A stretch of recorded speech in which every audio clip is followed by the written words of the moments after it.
Matt Carter woke up at 6:15 and to the sound of an alarm clock that he hated with all his soul. That cheap plastic box with the beeping numbers had been with him since college, and every time it turned on, Matt vowed to buy something better. But then I remembered that the money would be better spent on something useful, for example, on new sneakers for Ethan or on the next mortgage payment. Today, however, he simply slammed the button and stared at the ceiling. He walked downstairs into the kitchen of their home in suburban Phoenix, Arizona. The two-story house with faded beige paint and cracked asphalt in the driveway was his and Kate's American dream 5 years ago. Now he seemed more like a burden. Matt turned on the coffee maker, an old but trusty black Decker that purred like an idling truck, and glanced at the calendar. October 15th, 2008. Wednesday, an ordinary day, or not. "Good morning, champ," he said as Ethan, his 7-year-old son, stumbled into the kitchen, carrying a Spider-Man backpack. The boy looked like he had just lost a fight with a pillow. His hair was sticking out in every direction, and his t-shirt was on backwards. "It's not a good morning," Ethan muttered, plopping down on a chair. "We have a math test today, and I forgot how to divide with the remainder." Matt smiled, although something sank inside him. He loved these morning conversations with his children. They were like an anchor in his crazy life. "The leftovers are easy," he said, placing a bowl of cereal in front of Ethan. "Imagine that you have 10 candies, and you need to divide them among 3. 3 for each, and you get to keep one because you're the boss."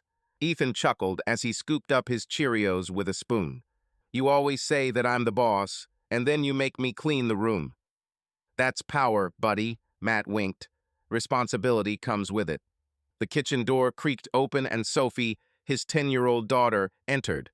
She was the complete opposite of Ethan, neat, with 2 straight pigtails and a serious look, like a school teacher. She held a history textbook in her hands. "Dad, did you know that during the Great Depression people ate dandelion soup?" she asked, sitting down at the table. "Seriously?" Matt poured himself some coffee and took a sip. Bitter, like his mood. "Maybe we should try too. Economical." "Ugh," Ethan grimaced. "I'd rather starve." "No one will starve," Kate intervened, appearing in the doorway. She was in a dressing gown, with disheveled hair and a tired face. "Matt, did you forget to buy milk again?" Matt froze, mug in hand. He really forgot. Yesterday after work, he stopped by Home Depot to get some screws to fix a cabinet in the garage, and it completely slipped his mind. "Sorry, Kate."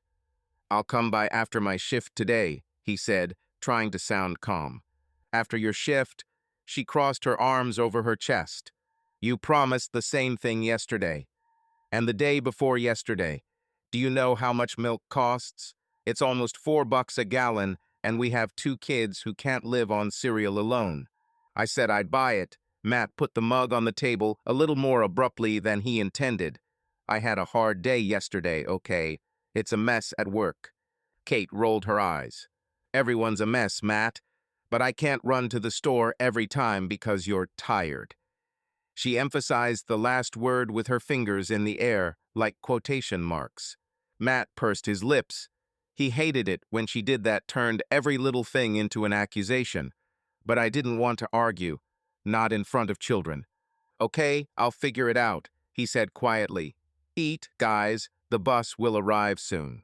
Sophie looked at him with sympathy, but Ethan simply shrugged and continued chewing. Matt turned to the sink to rinse his mug.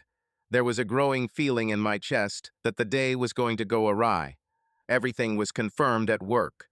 Matt was an engineer for Desert Horizon, a construction company that had been building apartment complexes throughout the state for the past 10 years. But since the real estate market crashed, orders have disappeared like water in the desert.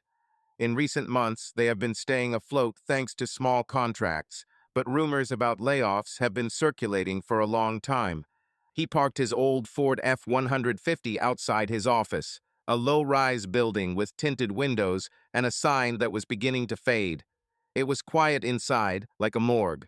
Usually the guys from the engineering department would chat by the coffee machine, and Liz, the secretary, would joke about the weather. Today Liz sat at the counter with red eyes, and there was deathly silence in the corridor. "Hey, Liz, what happened?" Matt asked, throwing his backpack onto a chair. "You look like you lost the lottery." She looked up and Matt noticed her hands were shaking. "The boss wants to see everyone in the conference room. Right now," she said in a whisper. "What, again about saving paper?" Matt tried to joke, but Liz's voice trembled, and he realized that it wasn't about the paper. About 20 people had already gathered in the conference room. Engineers, estimators, even a couple of interns who were hired in the summer. Everyone was silent, looking at the empty projector screen. Matt sat down next to Dan Shepard, an old friend of his who had been at Desert Horizon even longer than him. "What the hell is this?" Matt whispered, leaning towards Dan. "They say they're closing us," Dan answered, rubbing his temples. "My brother-in-law at the bank said that the creditors were pressing us. No money, no construction." "Come on," Matt shook his head. "They promised that we would get through this project in temp." "Matt, wake up," Dan interrupted. "Lehman Brothers went bust a month ago. If such giants are drowning, what can we say about us?" Matt wanted to object, but then the boss walked in. Richard Crow, a short, balding man in a wrinkled suit who looked like he hadn't slept in a week. He stood at the projector and cleared his throat. "People, I'll be brief," he began, looking somewhere at the floor. "Desert Horizon can no longer continue operating. We filed for Chapter 11 bankruptcy. Today is your last day." There was silence in the room, and then everyone started talking at once. "Are you serious?" Someone shouted from the far corner. "What about our salary for October?" "I've been working here for 15 years, said another voice. "You can't just throw us out onto the street." Matt sat in silence, feeling the blood pounding in his temples. He looked at Richard, who raised his hands, trying to calm the crowd. "Look, I know this sucks," he said. "We are doing everything we can. You will receive severance pay, approximately 2 weeks' salary. We don't have any more. The banks took everything." 2 weeks. Dan snorted so loudly that several heads turned to look at him. "Rich, are you kidding? I have a mortgage and 2 kids in college. 2 weeks is not even half the payment." "I know, Dan," Richard rubbed his forehead. "Believe me, I'm in the same mess myself. My house is already in foreclosure." Matt finally opened his mouth. "What about the project in temp?" he asked, trying to keep his voice even. "You said that he would pull us through." Richard looked at him, and there was something like pity in his eyes.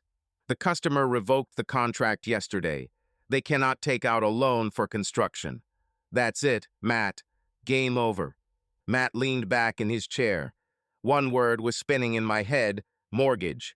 $1,200 a month, plus utilities, plus food, plus school for Sophie and Ethan. 2 weeks of salary, what, $3,000, maybe 4 if you're lucky. This is enough for a month if you save on everything. And then what? "Hey, are you okay?" Dan patted him on the shoulder. "You look like you've been run over by a truck." "Only a trailer for now," Matt forced himself to smile. "But the day is not over yet." The rest of the day passed in a blur. Matt gathered his things from his office, a couple of photographs of the children, an old calculator, a mug with the words "Best Dad" written on it, a gift from Sophie last Father's Day. Colleagues patted each other on the back, exchanged numbers, and promised to keep in touch. But everyone understood that this was the end. Nobody will hire an engineer in a state where they don't build houses. On his way home, Matt stopped at a gas station. While he was pouring gas, he looked at the numbers on the meter: $3.85 a gallon. Prices grew like weeds, and work became scarcer. He remembered Kate whining about milk this morning. $4 a gallon. Lord, when did milk become more expensive than gasoline? At home, the smell of pizza awaited him. Kate had ordered delivery, apparently deciding that cooking was not an option today.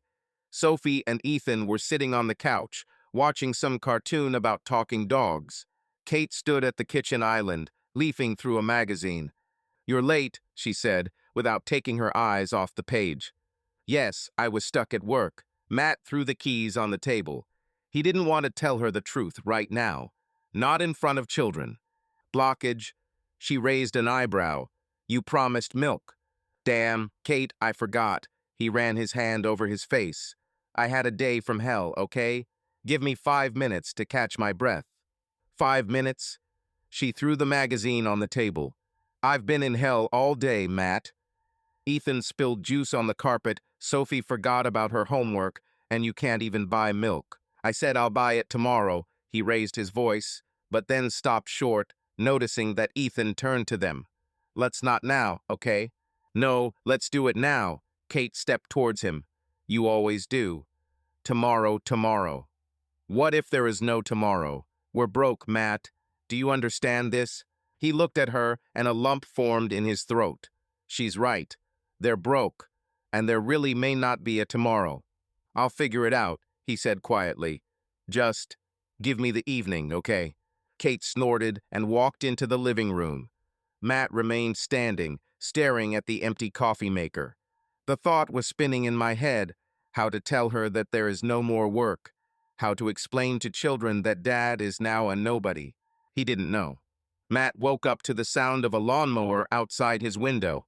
The neighbor, old man Jerry, started the damn thing every Thursday at 7 a.m., as if he wanted to remind the whole neighborhood that retirement was not a reason to relax. Matt lay on his back, staring at the bedroom ceiling, trying to remember what day it was. Friday? No, Saturday, October 18th. It's been 3 days since Desert Horizon closed, and he still hasn't told Kate. 3 days of lies, or, as he consoled himself, temporary silence. He turned to his side. The bed next to it was empty. Kate, apparently, had already gotten up, or had not gone to bed at all. Last night she slept in the living room on the sofa, claiming that she was more comfortable that way. Matt suspected it was just a way to avoid him. He sighed and dragged himself to the bathroom. The mirror greeted him with an unshaven face and circles under his eyes. He looked like he had lost a fight in a bar, although he had only seen the last fight in Van Damme films. Downstairs in the kitchen, there was a smell of burnt toast. Ethan sat at the table, spreading jam on a plate, and Sophie leafed through her history book, moving her lips as if memorizing dates. Kate stood at the stove, scraping the frying pan with a spatula so hard that Matt wondered if she was trying to punch a hole to china. Good morning, he said, trying to sound cheerful. What do we have for breakfast?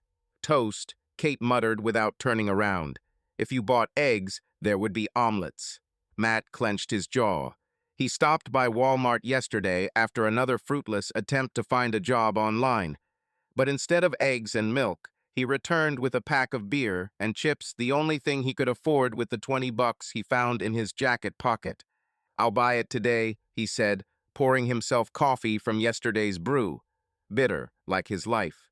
You said the same thing on Wednesday. Kate threw the spatula into the sink. The sound of metal on metal made Ethan wince. And on Tuesday, do you know how much a gallon of milk costs? $4.50.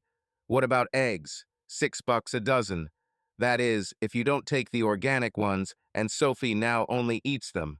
I don't only eat organic, Sophie objected quietly, without looking up from her book. They just taste better. Do you see? Kate turned to Matt, putting her hands on her hips. Even your daughter notices that we save on everything. What are you doing? You sit and drink coffee as if everything is normal. Matt took a sip, trying not to look her in the eyes. He wanted to say, I lost my job, Kate. We have no money. Not at all. But the words stuck in my throat. Instead, he turned to the children. Hey, Ethan, how did your math test go? He asked, hoping to change the subject. Okay, Ethan shrugged.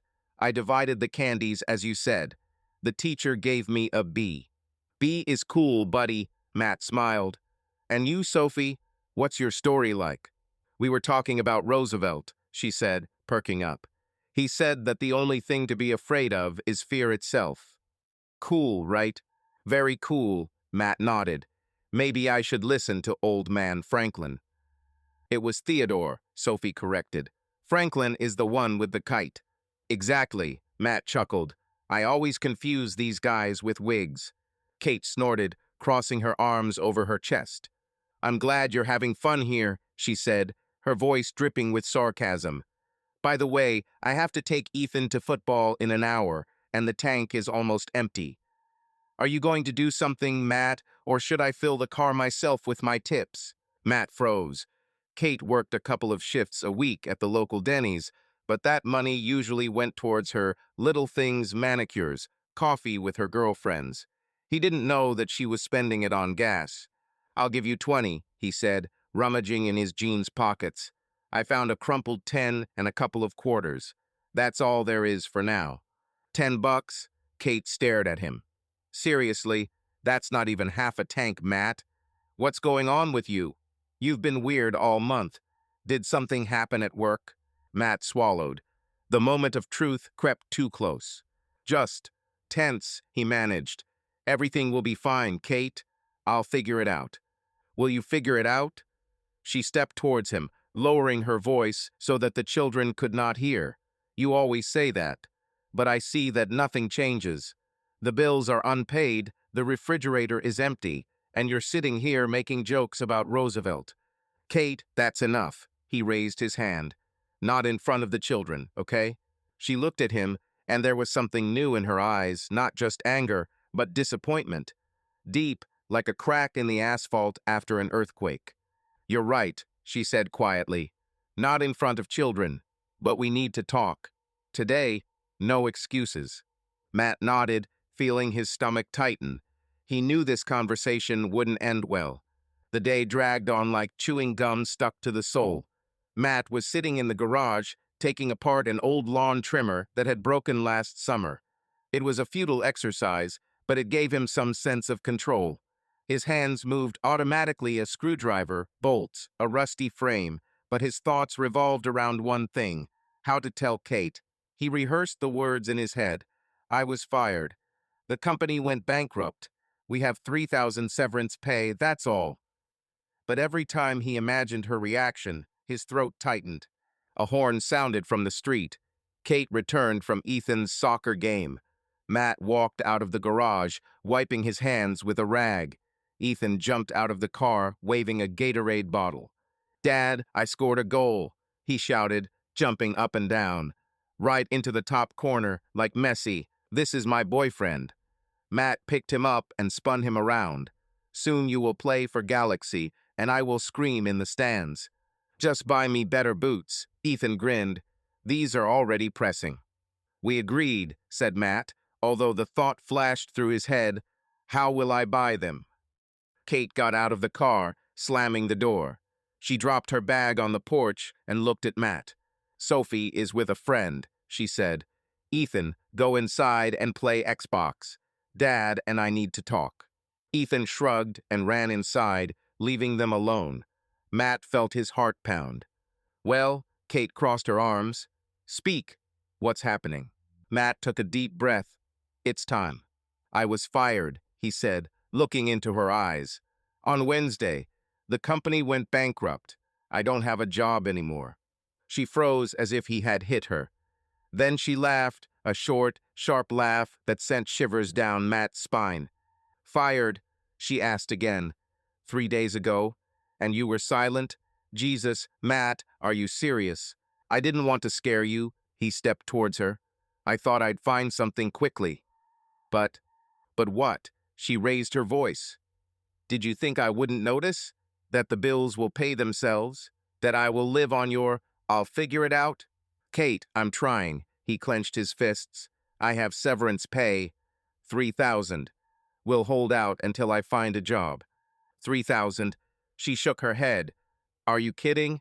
Mortgage wanting 200. Utilities another 300. Food, gas, school, that's another 1,000 at least. And then what, Matt? Shall we eat dandelion soup like in Sophie's book? I'll find a way, he said, but his voice sounded uncertain even to him. Exit. Kate looked at him, and something cold flashed in her eyes. You know what, Matt? I'm tired of waiting for you to come out. I'm tired of doing everything myself. You can't provide for us anymore. The words hit me like a fist in the stomach. He opened his mouth to object, but she had already turned and walked towards the car. Where are you going? He shouted. I need to clear my head, she said over her shoulder. Don't wait for me for dinner. Matt watched her old Honda drive out of the yard. He noticed that she took her purse, the one that contained the keys and phone, and something told him that this was not just to get some air. Kate returned late, around 10. Matt was sitting in the living room, watching the TV, which was playing some old Cardinals game. Sophie was already home, her friend lives 2 blocks away, and she came on foot. Ethan was sleeping upstairs, having dropped his Xbox controller to the floor. The door slammed and Kate walked in without looking at him. She threw her bag on the sofa and walked into the kitchen. Matt heard the refrigerator opening, then the sound of wine pouring. "Where have you been?" he asked, turning off the TV. "A friend's," she answered without turning around. "At Linda's." "At Linda's?" Matt stood up and walked towards the kitchen. "You were there for 4 hours? What, do you need a report?" She turned around, holding the glass in her hand. "I'm a grown girl, Matt. I can do what I want." "I just asked," he shrugged, trying not to lose his temper. "You left after what I told you, I thought." "What did you think?" She narrowed her eyes. "Why did I run away? Maybe I should have. Because all I do here is count pennies and wait for you to figure it out." "Kate, that's enough." He stepped towards her. "I understand that you are angry, but we're in this together. We have children. We are family." "Family?" She put the glass down on the table so abruptly that the wine splashed over the edge. "What family, Matt? You can't even tell me the truth. I was silent about work for 3 days. What's next? Are you going to lie about finding a new one until we get evicted?"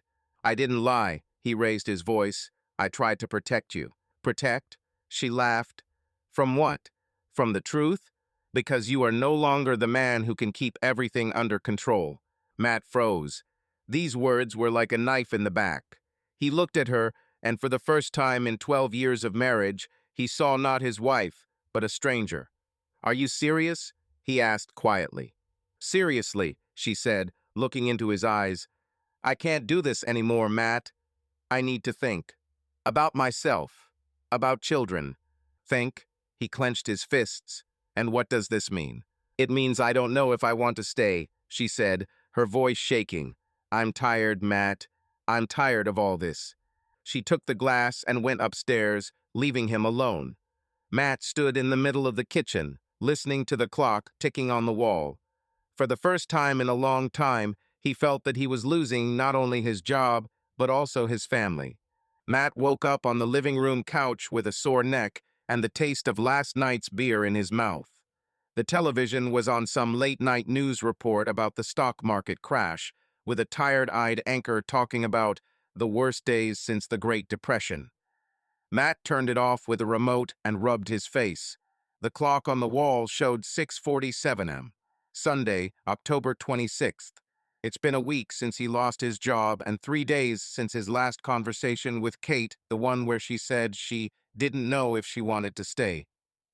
He stood up, feeling his joints crack, and trudged into the kitchen. The coffee maker was empty. Kate apparently hadn't bothered to brew it. On the table lay a note written in her neat handwriting.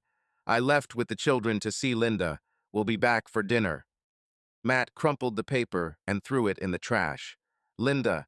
That damn Linda, her friend from Denny's, who was always adding fuel to the fire. "You're too good for him, Kate," he heard her say at a barbecue a couple of months ago.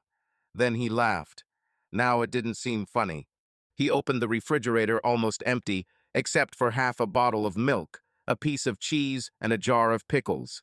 Matt pulled out the milk, sniffed it, it seemed normal, and poured it into his mug.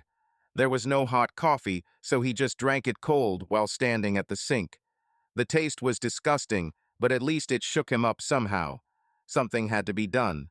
Look for a job, call Dan, write a resume.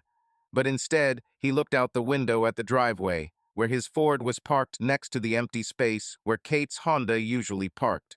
By noon, he finally forced himself to sit down at the old Dell laptop that they bought back in 2005 when Sophie entered first grade. The screen flashed, loaded, and Matt opened the monster website. "Civil engineer, Phoenix, Arizona," he typed into the search bar. The results loaded slowly, as if the internet was also tired of the crisis. 5 vacancies. 2 are unpaid internships. 1 is 200 miles away in Tucson, and 2 more require 10-plus years of experience in commercial projects. Matt spent 8 years at Desert Horizon. Close, but not quite there. Damn, he muttered, leaning back in his chair. He opened the mail. There was a letter from the bank with the heading, Notice of Late Payment. Matt didn't even bother opening it. He knew what was there. A mortgage for October, $1,200, plus a late fee.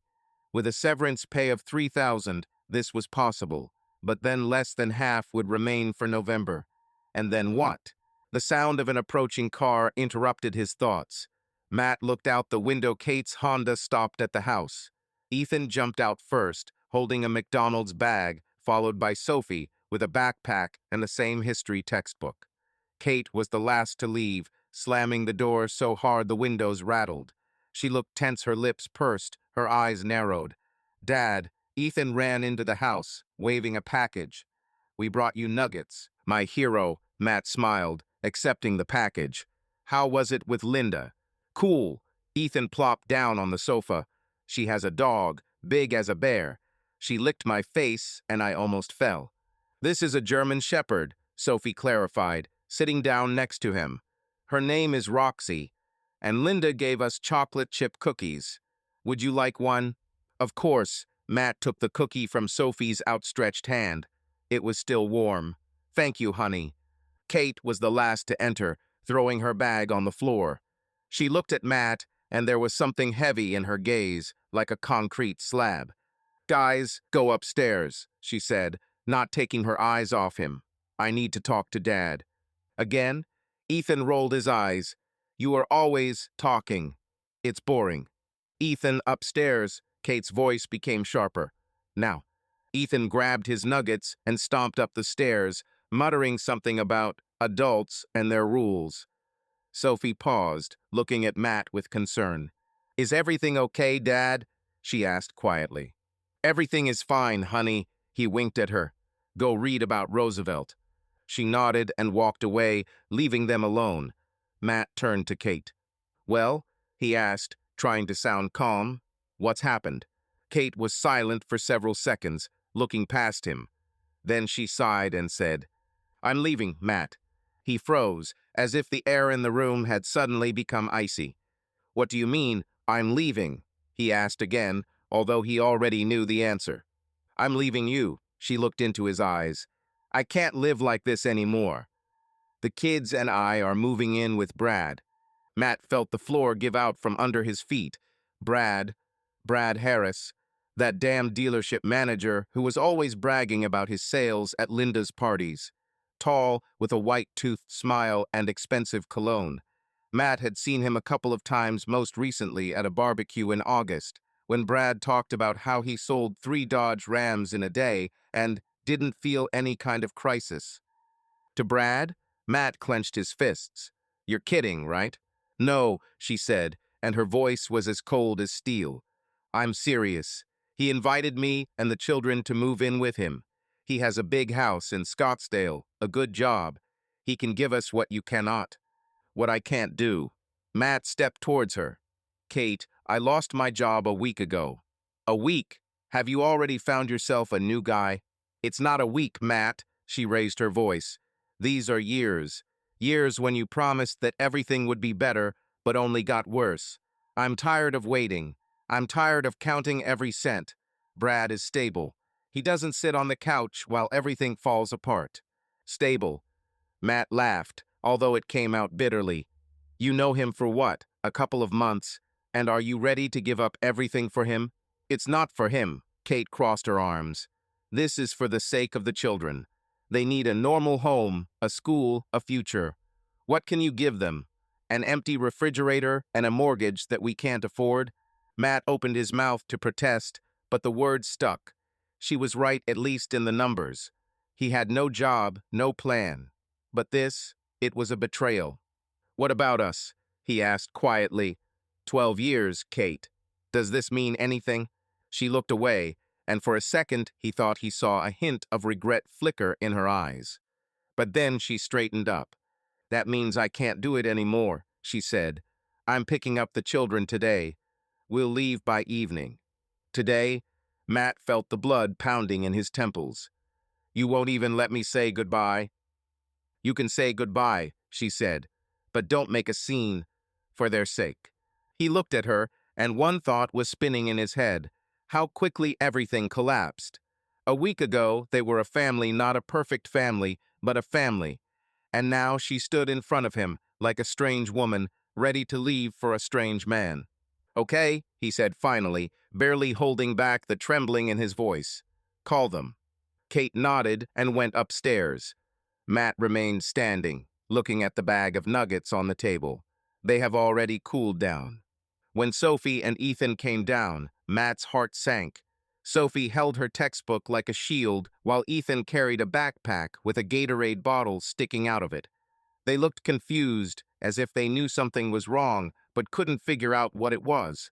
Guys, Matt began, squatting down to be at the same level as them. Mom told you. Why are we going to Uncle Brad? Ethan asked, frowning. Yes, he's cool, he has a pool. But why aren't you going? Matt swallowed the lump in his throat. I'll stay here, buddy, he said, trying to smile. I have things to do. But I will visit you, okay? The whole weekend is yours. What about school? Sophie looked at him, and her eyes were too old for 10 years. Will we live there, at all? For now, yes, Matt put his hand on her shoulder. But I will always be there. You know my number, call me whenever you want. And you too, Ethan. This sucks, Ethan muttered, kicking his backpack. I don't want to leave. I know, Matt hugged him. But we'll figure it out. We always figure things out, right? Ethan nodded, leaning into his shoulder. Sophie hugged him from the other side, and for a second Matt felt like he was still holding on. For their sake. Kate stood at the door, holding her keys. It's time, she said.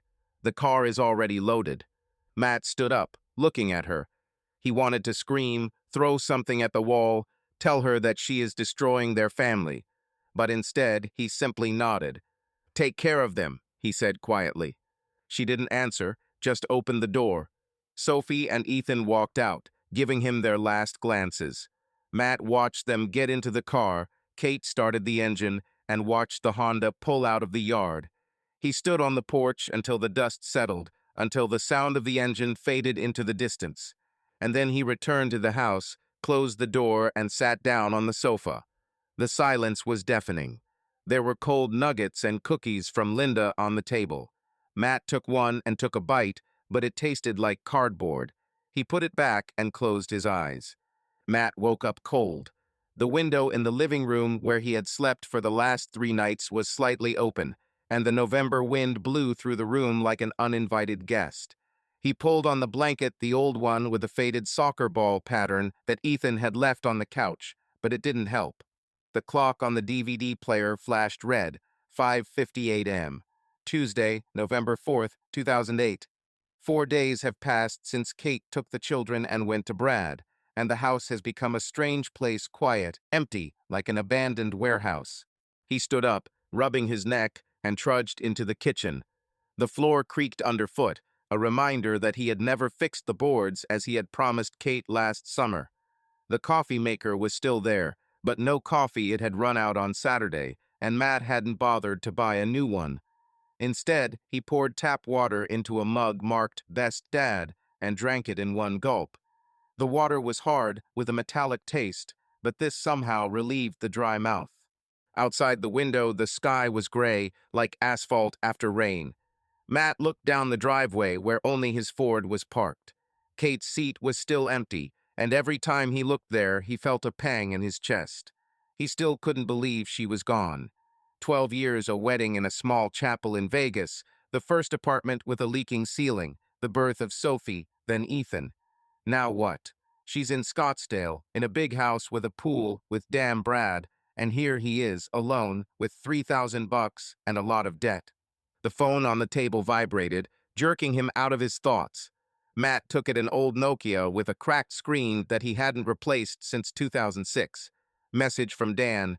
Hey, are you alive? Come to the service today, let's chat. Matt chuckled. Dan Shepard, his old friend from Desert Horizon, was the only one who did not disappear after the collapse of the company. Other colleagues either left to look for work in other states or simply stopped answering calls. "Alive for now. I'll be there by 10, he typed in response and threw the phone on the table.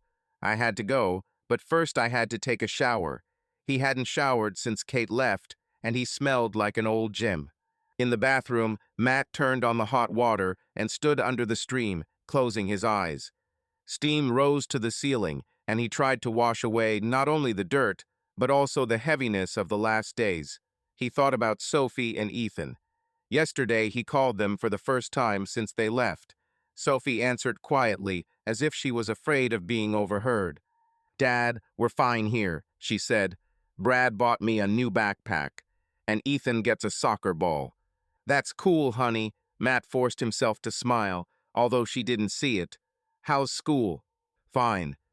I just miss my room." Her voice trembled. "When can we see you?" "Soon," he promised.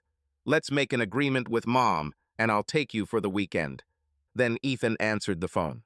"Dad, the pool here is huge." He shouted so loudly that Matt almost dropped the phone. "But Bread doesn't allow you to jump off the side. He says I'm too noisy." "You're noisy, buddy," Matt laughed. "But I would allow it." "How's your goal?" "I'm training." Ethan perked up. "Come, let's play together." "Definitely," Matt said, a lump forming in his throat. "See you soon." The conversation lasted about 10 minutes, and then Kate picked up the phone and interrupted everything coldly. "It's time for us to have dinner. Call me later." Matt didn't have time to ask when later was because she hung up. The water in the shower began to cool, and Matt turned off the faucet. He dried himself off with a towel that smelled like Kate's laundry detergent, the same one she bought at Costco because it's a pound cheaper. Matt pulled on jeans and an old Cardinals t-shirt and glanced in the mirror. The face was drawn, the stubble stuck out like a wire. "I should shave, but why? Who needs it now?" By 10 o'clock in the morning, he pulled up to Dan's Auto Repair, a small garage on the outskirts of Phoenix with a Shepherd's Auto Fix sign and a pile of old tires at the entrance. Dan stood at the lift, wiping his hands with an oil-soaked rag. He wore a greasy John Deere cap and a work jacket that had seen better days. "You look like crap, Carter," Dan said by way of greeting, grinning. "What? Slept in a ditch?" "Almost." Matt patted him on the shoulder. "How are you doing?" "Better than yours, judging by your face." Dan nodded at the old Chevy sitting on a lift. "People fix cars even when everything collapses. A crisis is a crisis, but we have to travel." "Lucky you." Matt leaned against the workbench, watching Dan tinker with the engine. "Yesterday, I sat on Monster for 3 hours. 5 vacancies, and everything sucks." "Yes, the construction site is dead." Dan pulled out a wrench and threw it on the table. "My brother-in-law at the bank says that the houses will now stand empty for years." "Maybe it's time to change profession, huh?" "For what?" Matt shrugged. "All I can do is draw plans and calculate loads." "Where do your hands come from?"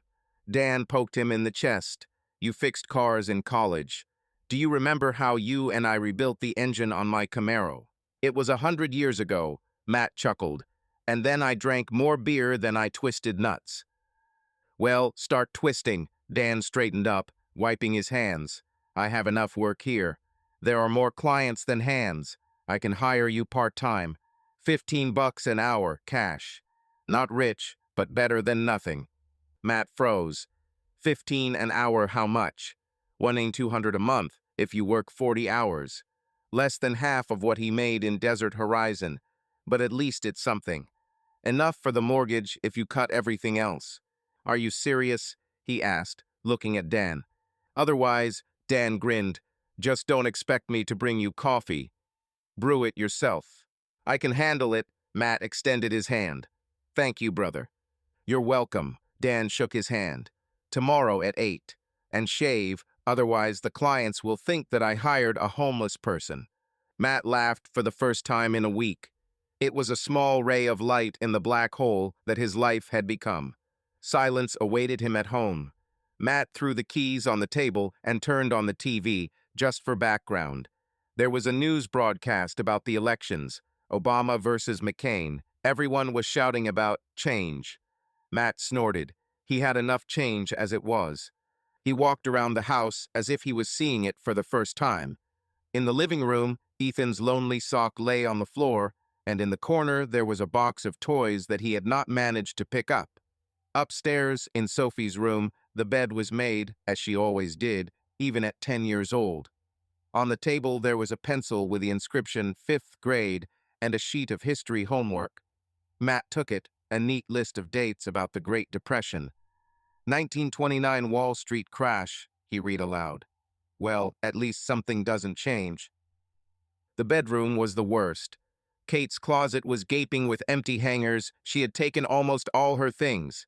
There was only one t-shirt left on the dresser, an old one from the Bon Jovi concert they went to in 2001. Matt took it and brought it to his face. The smell of her perfume, something floral, cheap, still lingered. He crumpled the t-shirt and threw it in the drawer. There's no point in sniffing the past. By evening, he was sitting in the kitchen with a bottle of Budweiser that he found in the back of the refrigerator. This was the last beer from the pack he bought a week ago. Matt took a sip, looking at the empty chair where Kate usually sat. He remembered how she laughed at his jokes, how they cooked spaghetti together on Sundays, how she hugged him after a hard day. And now she's with Brad in a house with a pool, and he's here with a warm beer and a bunch of bills. He finished his drink bottle and put it on the table. Then he stood up, took it, and went to the trash.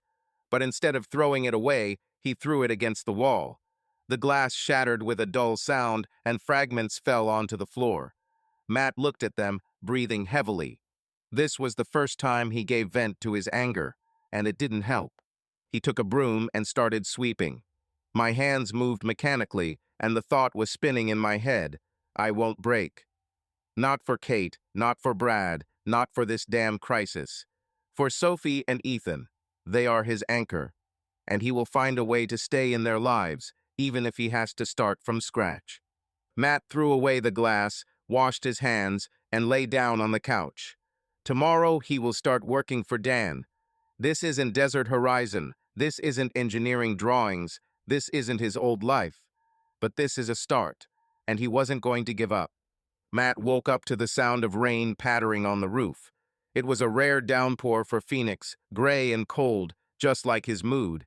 He lay on the sofa, wrapped in the same blanket with soccer balls, and looked at the ceiling. The clock showed 6:23 a.m. Thursday, November 13th, 2008.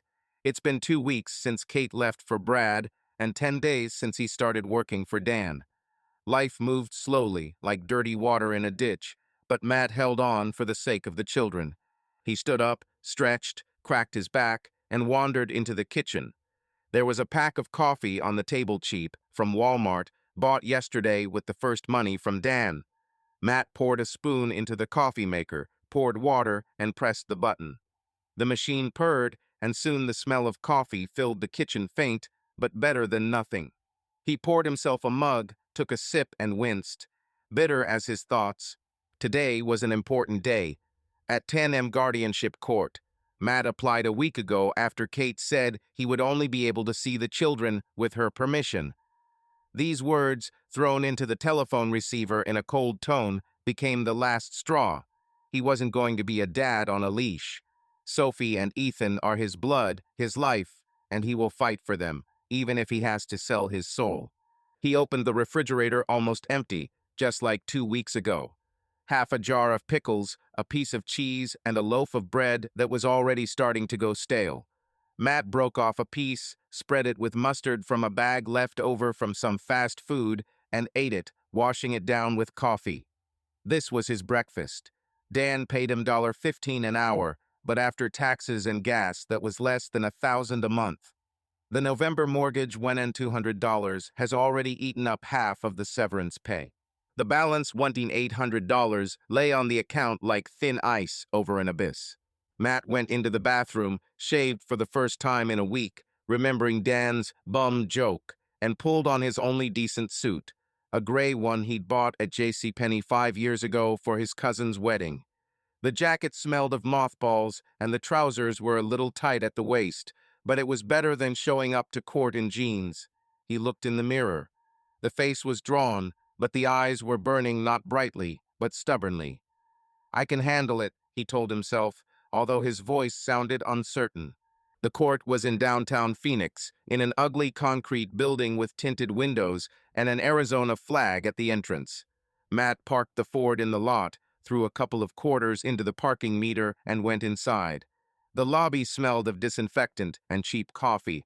People sat on plastic chairs, some in suits, some in shabby jackets, all with equally tired faces. Matt found room 3B, where family matters were heard, and sat in the last row, clutching a folder of documents, an application, mortgage receipts, and Dan's employment slip. He waited for almost an hour, listening to the judge, an elderly woman with gray hair and a stern look, sort out other people's lives. Divorces, alimony, disputes about dogs and televisions. Matt fiddled with the edge of the folder nervously until he was finally called. "It's Carter v. Carter," the secretary announced, and Matt stood up, feeling his knees shake. Kate was already there, sitting at the table opposite. She was wearing a new sweater, dark blue, obviously expensive, and she looked put together, as if she had been preparing for this all her life. Next to her sat a lawyer, a polished guy in a $1,000 suit, with gold cufflinks and a smug smile. Matt came alone. The lawyer cost $200 an hour, and he didn't even have an extra $200 for food. "Mr. Carter," the judge began, looking at him over her glasses, "you have filed a request for joint custody of Sophia and Ethan Carter." "Justify." Matt cleared his throat, trying to speak clearly. "Your Honor, I am their father," he said. "I've been with them since birth. I don't drink, I don't smoke, I don't disappear somewhere.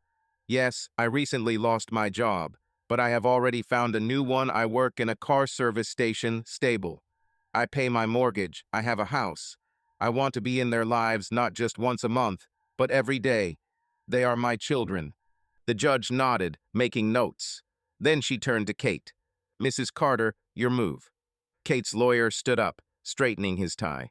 "Your Honor, my client, Kaitlyn Carter, believes that Mr. Carter is unable to provide stability for children," he began, his voice smooth as butter. "He lost his high-paying job in a construction company due to the bankruptcy of the company. His current income is less than $1,000 a month after taxes, which is below the cost of living for a family of 3. Mrs. Carter, on the other hand, lives with her partner, Mr. Brad Harris, who has a stable income of over $100,000 a year. They have a spacious home in a safe area of Scottsdale, and their children are already enrolled in top schools. Mr. Carter has nothing like that to offer." Matt felt the blood rush to his face. He wanted to jump up and shout that it wasn't about the money, but that he was their father. But he restrained himself, clenching his fists under the table. "This is all?" asked the judge. "No," the lawyer smiled.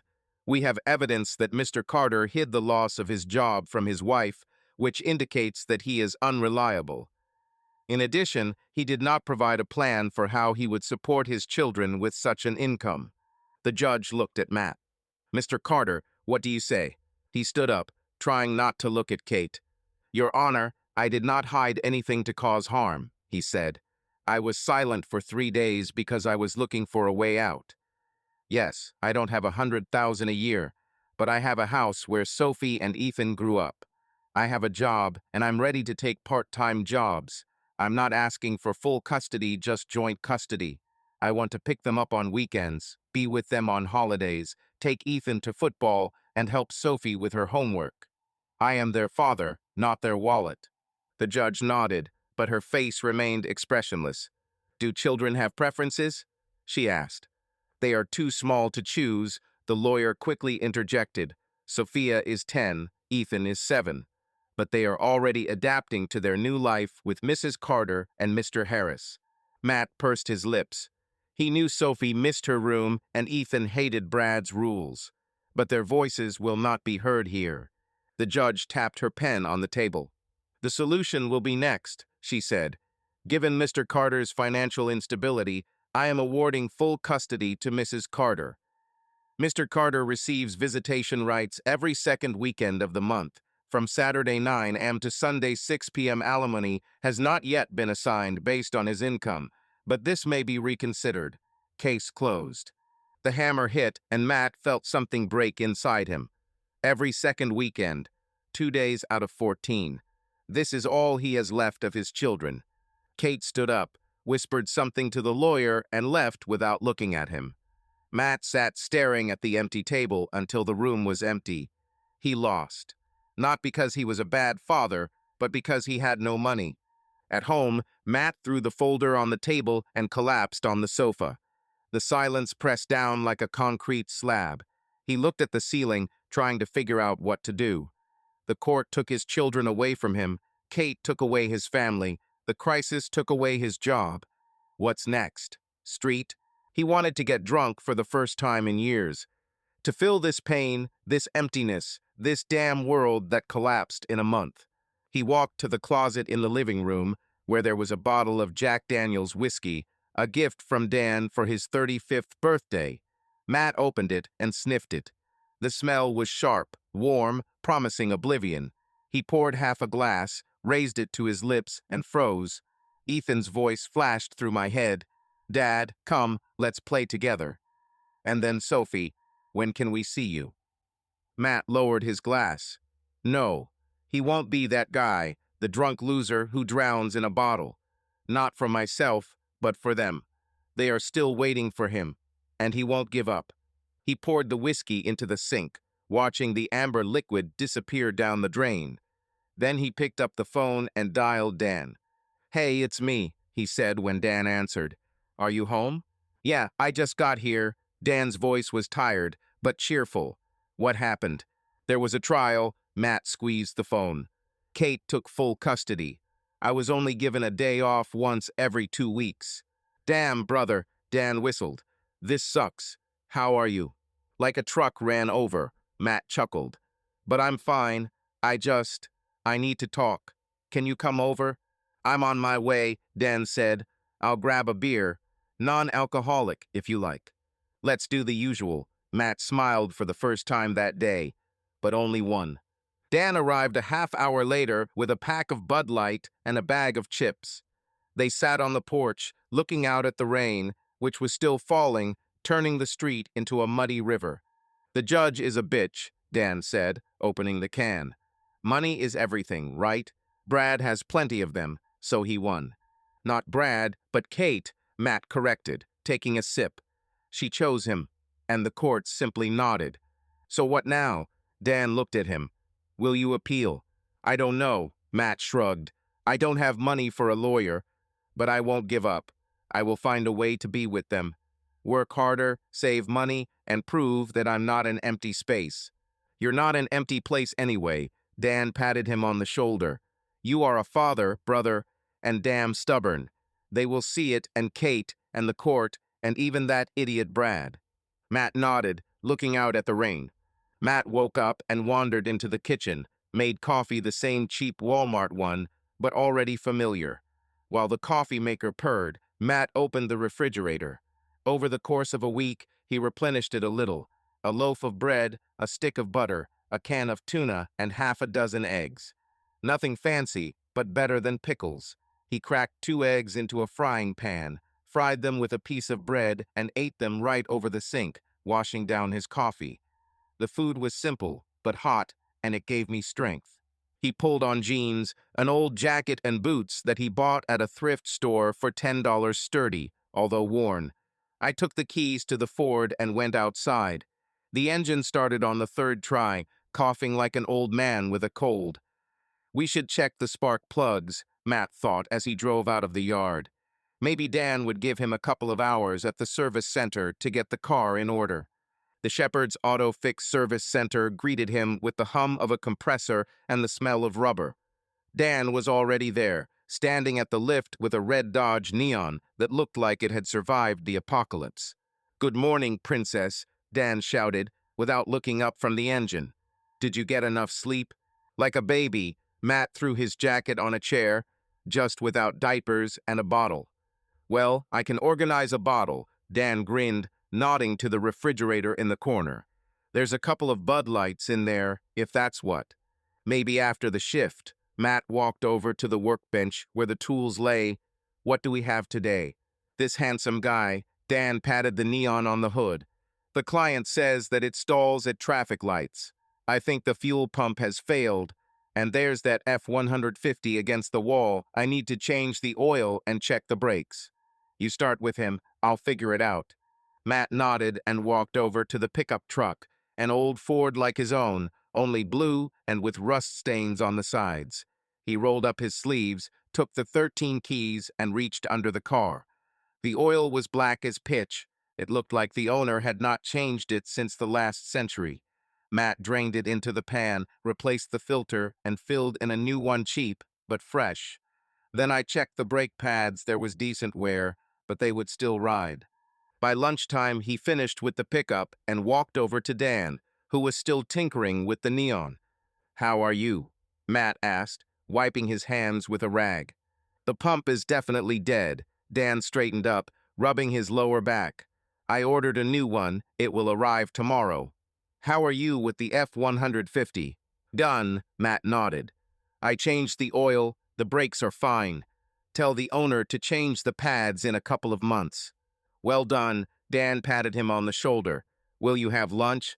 Come on. Matt pulled out the tuna sandwich he made that morning from his backpack. Dan pulled the burrito out of the microwave, fatty, sauced, and smelling like a dream. Where do you get this? Matt nodded towards the burrito. The Mexicans across the street. Dan took a bite. $2 and you'll be fed until the evening. Try it sometime. Maybe tomorrow, Matt smiled. For now, my budget is tuna and bread. Well, with my salary, you'll soon switch to steaks, Dan winked, or at least for chicken. Matt chuckled. And there, maybe he'll get a part-time job. The main thing is to hold out until spring, until the market revives, or until he finds something better. By evening, Matt had finished another car, an old Toyota Corolla with a leaking radiator. He patched it with sealant temporarily, but the client, an elderly lady with trembling hands, was pleased. Thanks, honey, she said, slipping him a $5 tip. Matt wanted to refuse, but then he thought, why not? $5 is a gallon of gas, or coffee for the week. Dan closed the service at 6, and they went outside. The sky was already darkening. The air smelled of wet earth. Silence awaited him at home, but not so oppressive. He turned on the TV for a replay of the Cardinals versus Seahawks, tossed his jacket on a chair, and opened a can of tuna. The dinner was modest, but after a day in the garage, even that seemed like a holiday. Matt ate, watched the players rush around the field, and thought about tomorrow. Tomorrow, Saturday, is his first weekend with the kids since the trial. 2 days with Sophie and Ethan. This kept him afloat. On Saturday morning, Matt got up at 7, took a shower, and put on a clean t-shirt, not new, but without stains. He agreed with Kate to pick up the children at 9 a.m. She gave an address in Scottsdale, a posh neighborhood with big houses and palm trees lining the streets. Matt left early so he wouldn't be late and stopped at Walmart on the way. With $1.20, he bought a couple bottles of Gatorade for Ethan, a pack of Oreo cookies for Sophie, and a soccer ball, cheap but strong. It wasn't rich, but he wanted them to have a good day. Brad's house turned out to be huge, 2 stories, with white stucco and red tiles, with a pool in the yard and 2 cars in the garage, a brand new Dodge Ram and Kate's BMW. Matt parked his Ford across the street, feeling like the old pickup truck looked out of place. He walked to the door, clutching the shopping bag, and rang the bell. Brad answered the door, wearing a Ralph Lauren polo and shorts, with a tanned face and a white-toothed smile like something out of a toothpaste commercial. Matt, right? He said, holding out his hand. Glad to see you. Kate said you'll take the guys. Yeah, Matt shook his hand, trying not to squeeze it too hard. Where are they? Inside, they're gathering. Brad stepped back to let him through. Come in and have some coffee. No, thanks. Matt shook his head. I won't be long. The living room smelled of leather and expensive cologne. The sofas were white, the TV was huge, and there was a painting with abstract strokes on the wall. Matt felt like he was in a museum. A minute later, Sophie and Ethan came down. Sophie was wearing jeans and a sweater with a backpack slung over her shoulder, and Ethan was wearing a soccer t-shirt and had a ball under his arm. "Dad," Ethan rushed towards him, almost dropping the ball.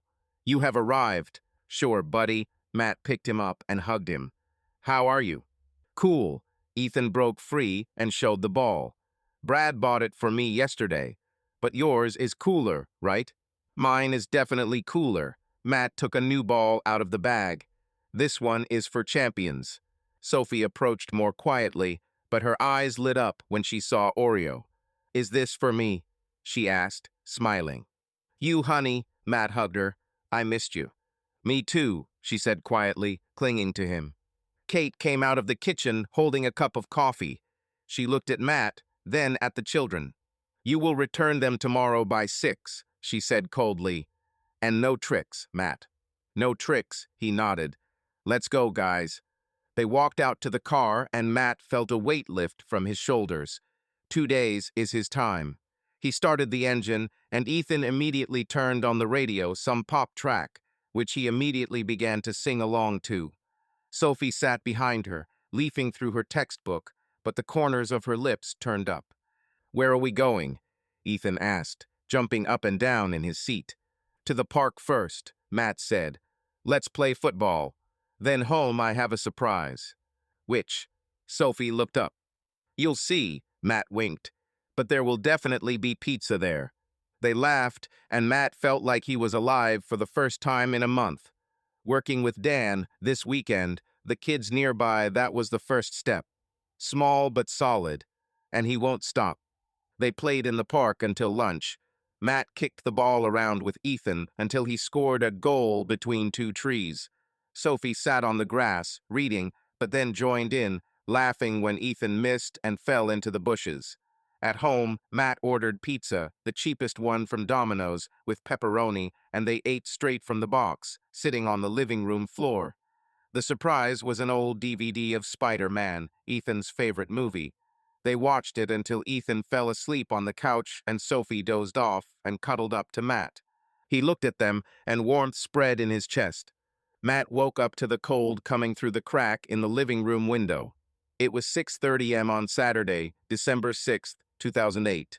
There was a thin layer of frost outside the window, a rarity in Phoenix, where winter usually just meant a sweater instead of a t-shirt. He stretched, feeling his muscles ache from 2 weeks of working for Dan, and stood up from the couch. Today was his second weekend with the children after the trial, and he was looking forward to them like air. The kitchen greeted him with the smell of yesterday's coffee, which he forgot to pour out. Matt brewed a new one, the same cheap Walmart one, but already part of the ritual, and opened the refrigerator.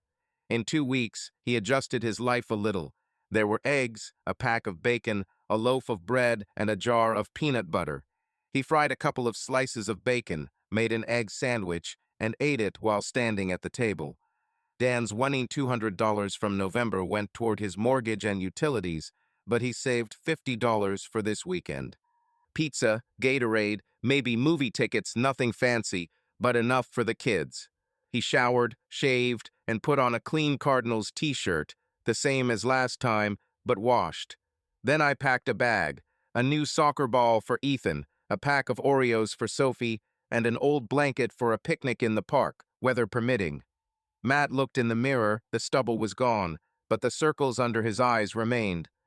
"Will do," he thought, grabbing the keys. At 8:45, he was already standing at Brad's house in Scottsdale. The same white mansion with red tiles, the same Dodge Ram and BMW at the garage. Matt parked his Ford across the street, feeling the pickup squeak in the cold, and walked to the door. This time he was calm, no nerves like the first time. He rang the bell, and a minute later Ethan answered the door, wearing Spider-Man pajamas and with disheveled hair. "Dad," he shouted, rushing towards Matt. "You're early. Wanted to catch you before breakfast, buddy." Matt picked him up and spun him around. "Where is the sister?" "Upstairs, getting ready." Ethan broke free and ran into the house. "Sophie, Dad is here." Matt walked in holding a bag. The living room was warm and smelled of cinnamon buns were baking somewhere. Brad came out of the kitchen, wearing sweatpants and a Nike t-shirt with a mug of coffee in his hand. "Matt, hi," he said, smiling that same white-toothed smile. "How are you?" "Okay," Matt nodded, without going into details. "Are the children ready?" "Almost." Brad took a sip. "Kate is still sleeping. She returned late yesterday. Would you like some coffee? Ours is fresh, not from a package." "No, thanks." Matt shook his head. He didn't want to drink Brad's coffee, sit in his living room, pretend everything was normal. "I'll wait for them here." Sophie came down a few minutes later, wearing jeans and an Arizona Wildcats sweatshirt. She looked tired, but smiled when she saw Matt. "Hi, Dad," she said, hugging him. "Did you bring Oreos?" "Of course, honey." Matt took a pack out of his bag. "And something else. You'll see later." "Cool." She took the cookie and opened it. "Can I take it with me?" "Take as much as you want," he winked. "Ethan, are you ready?" "Yeah." Ethan ran back, already in sneakers, and with a new ball from Brad under his arm. "Let's go play." Matt nodded goodbye to Brad and led the kids out to the car. They climbed in, Ethan in front, Sophie in back, and Matt started the engine. The radio started playing some old Springsteen hit, and Ethan immediately started singing along, mixing up the words. It was cold but dry in the park. Matt laid out a blanket on the grass, and he and Ethan kicked around a ball while Sophie sat with her history book. Ethan was on a roll. He scored 3 goals between 2 pine trees, which Matt designated as goals, and screamed with joy after each one. "Did you see it, Dad?" he shouted, kicking the ball so that it flew into the bushes. "I'm like Ronaldo." "Better than Ronaldo," Matt laughed, pulling out the ball. "He doesn't have that kind of punch." Sophie looked up from her book. "Ronaldo is Brazilian," she said, "and you look more like Messi. He is also small and fast." "I'm not small," Ethan pouted, but then ran after the ball.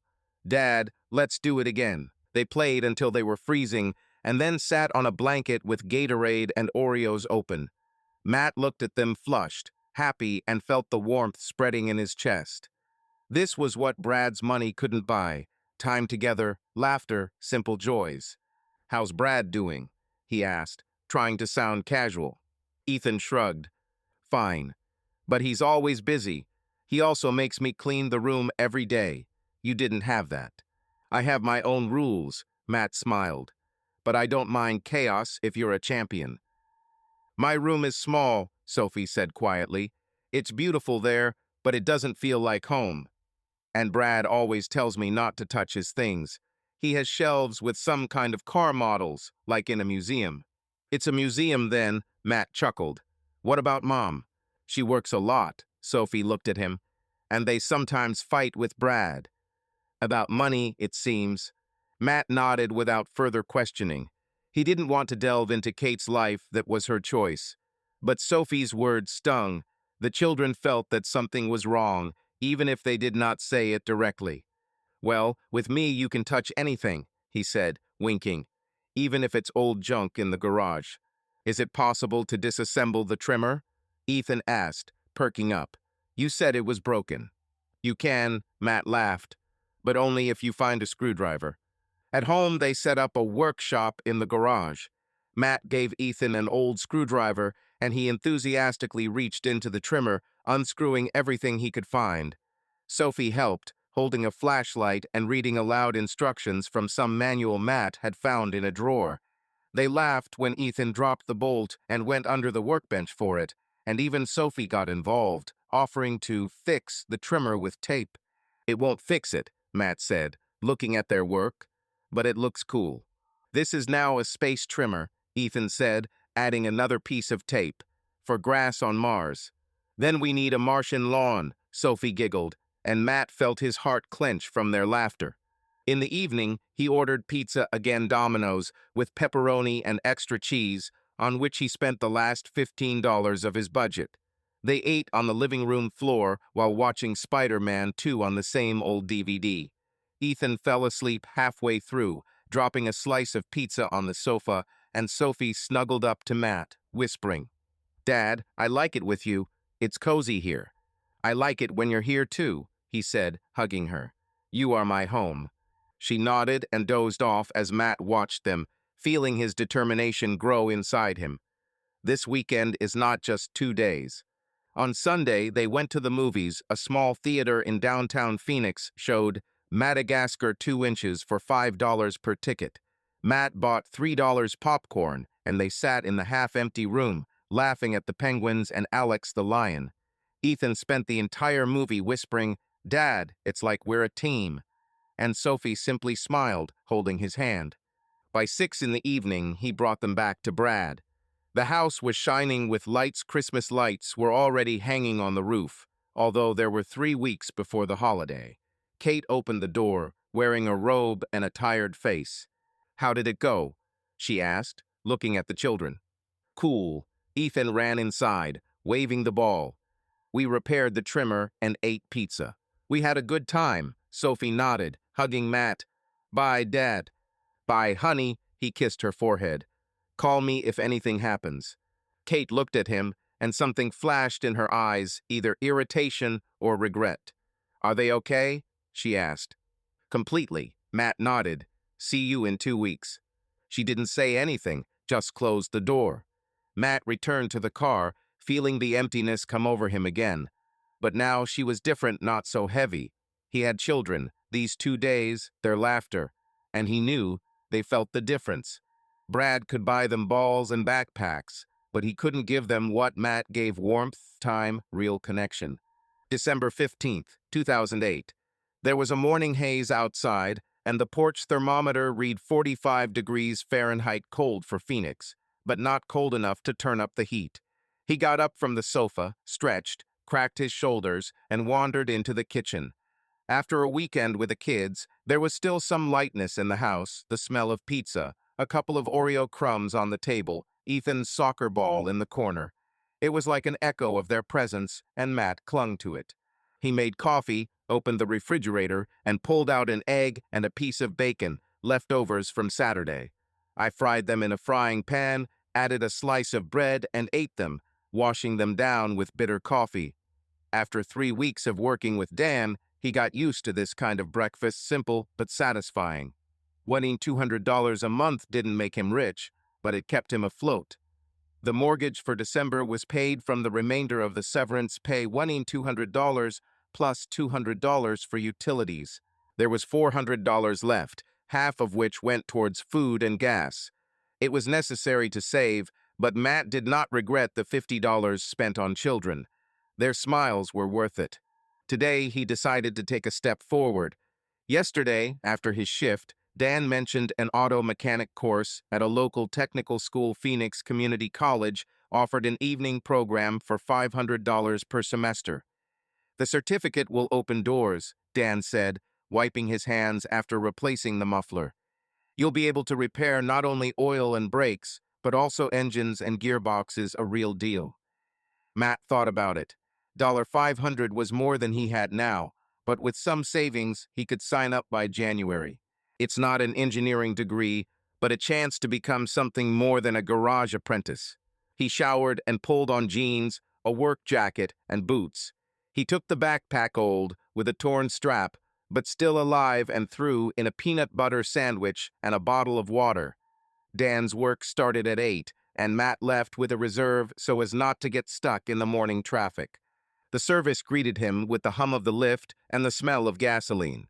Dan was already there, tinkering with an old Jeep Cherokee with a cracked bumper. "Good morning, Star," Dan shouted without raising his head. "How was the weekend with the little ones?" "Great," Matt threw the backpack on the workbench. "We played football, repaired the trimmer, and ate pizza. They are happy, and so am I." "Well done," Dan straightened up, wiping his hands with a rag. "I thought you were going to go completely depressed." "It happened," Matt chuckled, "but the children pull it out. And work too." "Well, let's get to it then," Dan nodded at the Jeep. "This handsome guy stalls at idle. I think the carburetor is clogged. And that Honda Civic oil and filter. Take her, I'll sort it out." Matt went to the Civic, white with peeling paint and a baby on board sticker on the rear window. He put the car on a lift, drained the oil black as tar, and replaced the filter. The work was routine, but he already felt more confident. His hands moved faster than on the first day, and he even noticed that the gasket on the filter was installed crookedly from the factory. I should tell Dan, he thought as he tightened the bolts. By lunchtime, he was done with the Civic and helped Dan with the Jeep. The carburetor was really clogged. Matt held a flashlight while Dan cleaned it with solvent and listened to him swear about crappy parts. "That's why I don't buy new cars," Dan muttered, pulling a dirty rag out of the engine. "Everything is disposable. Give me an old Chevy and I'll drive it for the rest of my life." "Yeah, until it falls apart on the road," Matt smiled. "By the way, I thought about the courses. How long is a semester there?" 4 months, Dan threw the rag into the bucket. "From January to April. 3 evenings a week from 6 to 9. You'll have time after your shift if you're not lazy." 500, you say? Matt leaned against the workbench. "I have $200 now. We need to save up for a month." "You'll dig it up." Dan patted him on the shoulder. "I can give you a couple of part-time jobs on the weekend. There are clients, but not enough hands." "Seriously?" Matt looked at him. "I don't want to burden you." "You're not burdening me," Dan snorted. "You work, I earn. Win-win, brother." Matt nodded. $15 an hour for part-time jobs is another $200, $300 a month. If he cut food down to tuna and bread, he could raise $500 by January. And a certificate is not just a piece of paper. This is a chance for a better job, more money, more time with children. "Agreed," he said. "Thank you, Dan." "Don't thank me until you start." Dan winked. "Will you have lunch?" "Yeah." Matt took out his sandwich and Dan pulled a burrito out of the microwave. They ate in silence, listening to the radio. Some old AC/DC track was blaring from the speakers. By evening, Matt had finished another car, an old Pontiac with a leaking coolant hose. He replaced it, checked the antifreeze level, and handed over the job to a client, a bearded guy in a cowboy hat, who gave him a $10 tip. Matt put the money in his pocket, feeling how warm it was. It wasn't rich, but every dollar brought him closer to his goal. Dan closed the service at 6 and Matt drove home. On the way, he stopped at the library. The free internet there was slow, but working. He sat down at his old computer, opened the Phoenix Community College website, and found the basic automotive mechanics program. 3 nights a week, $500 plus $50 for textbooks. Classes began on January 12th. Matt printed out the application for 25 cents and put it in his backpack. It was a plan, real, tangible. At home, he collapsed on the couch, looking at Ethan's ball in the corner. Yesterday, when he took the children to Brad, Sophie said, "Dad, I like it with you." And Ethan added, "Brad is boring. He only talks about his cars." Matt smiled, remembering their words. They felt the difference between his simple warmth and Brad's cold polish. And he will do everything to make this warmth become more frequent. He picked up the phone and dialed Kate's number. She answered after the third ring. "What do you want?" The voice was tired, irritated. "I want to talk to the kids," Matt said calmly. "Ken, they're doing their homework," Kate snorted. "Call tomorrow." "Kate, I haven't heard from them for a week." He squeezed the phone. "Give me 5 minutes." She was silent for a second, then sighed. "Okay, wait." A minute later, Ethan answered the phone. "Dad," he shouted so loudly that Matt pulled the phone away from his ear. "Where are you?" "Home, buddy," Matt smiled. "How are you?" "Okay," Ethan lowered his voice. "Only Brand made me clean the room again. And I wanted to play ball." "Be patient," Matt said. "I'll see you in a week. We'll play as much as you want." "Do you promise?" Ethan perked up. "I promise," Matt nodded, although his son didn't see it. "Give it to Sophie." Sophie answered the phone. "Hi, Dad," she said quietly. "How are you?" "Great, honey." He leaned back on the sofa. "And you?" "Okay," she paused. "We put up a Christmas tree here, large, with light bulbs, but I miss ours. Do you remember how we decorated it?" "I remember." Matt closed his eyes. "You always hung the star crookedly, and Ethan tried to eat the tinsel." She laughed. Yeah, it was fun. There will be more, he said. Christmas is coming. Let's think of something. Okay, Sophie yawned. Good night, Dad. Calm down, honey. He waited until she hung up and put the phone down. Christmas. It's 2 weeks away, and he has $150 in his pocket. But he'll come up with something: a small tree, pizza, gifts from Walmart. The main thing is that the children are with him for at least a day. He will talk to Kate and come to an agreement. Today was a special day. In the evening, there was a Christmas concert at Sophie's school, and he was going to go there. Sophie called yesterday in a whisper, as if she was afraid that she would be heard. Dad, we have a concert tomorrow, she said. I sing in the choir. Will you come? Of course, honey, Matt replied, feeling his heart clench. At what time?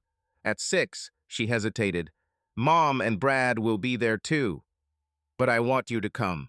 I will, he promised. And Ethan is there? Yeah, he's with us, Sophie giggled. He says he wants to sing louder than everyone else, but he wasn't accepted into the choir.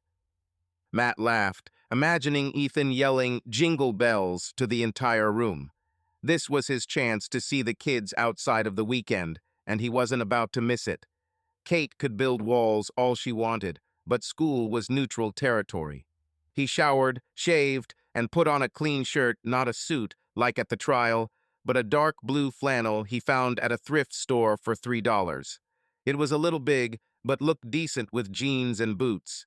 Matt looked in the mirror. The stubble was gone, he smoothed his hair, but the fatigue in his eyes had not gone away. Will do, he thought, grabbing his jacket. The day at the service went as usual. Matt changed the oil on an old Buick, patched a tire on a Toyota Tacoma, and helped Dan with a Chevy Blazer that was coughing like an asthmatic.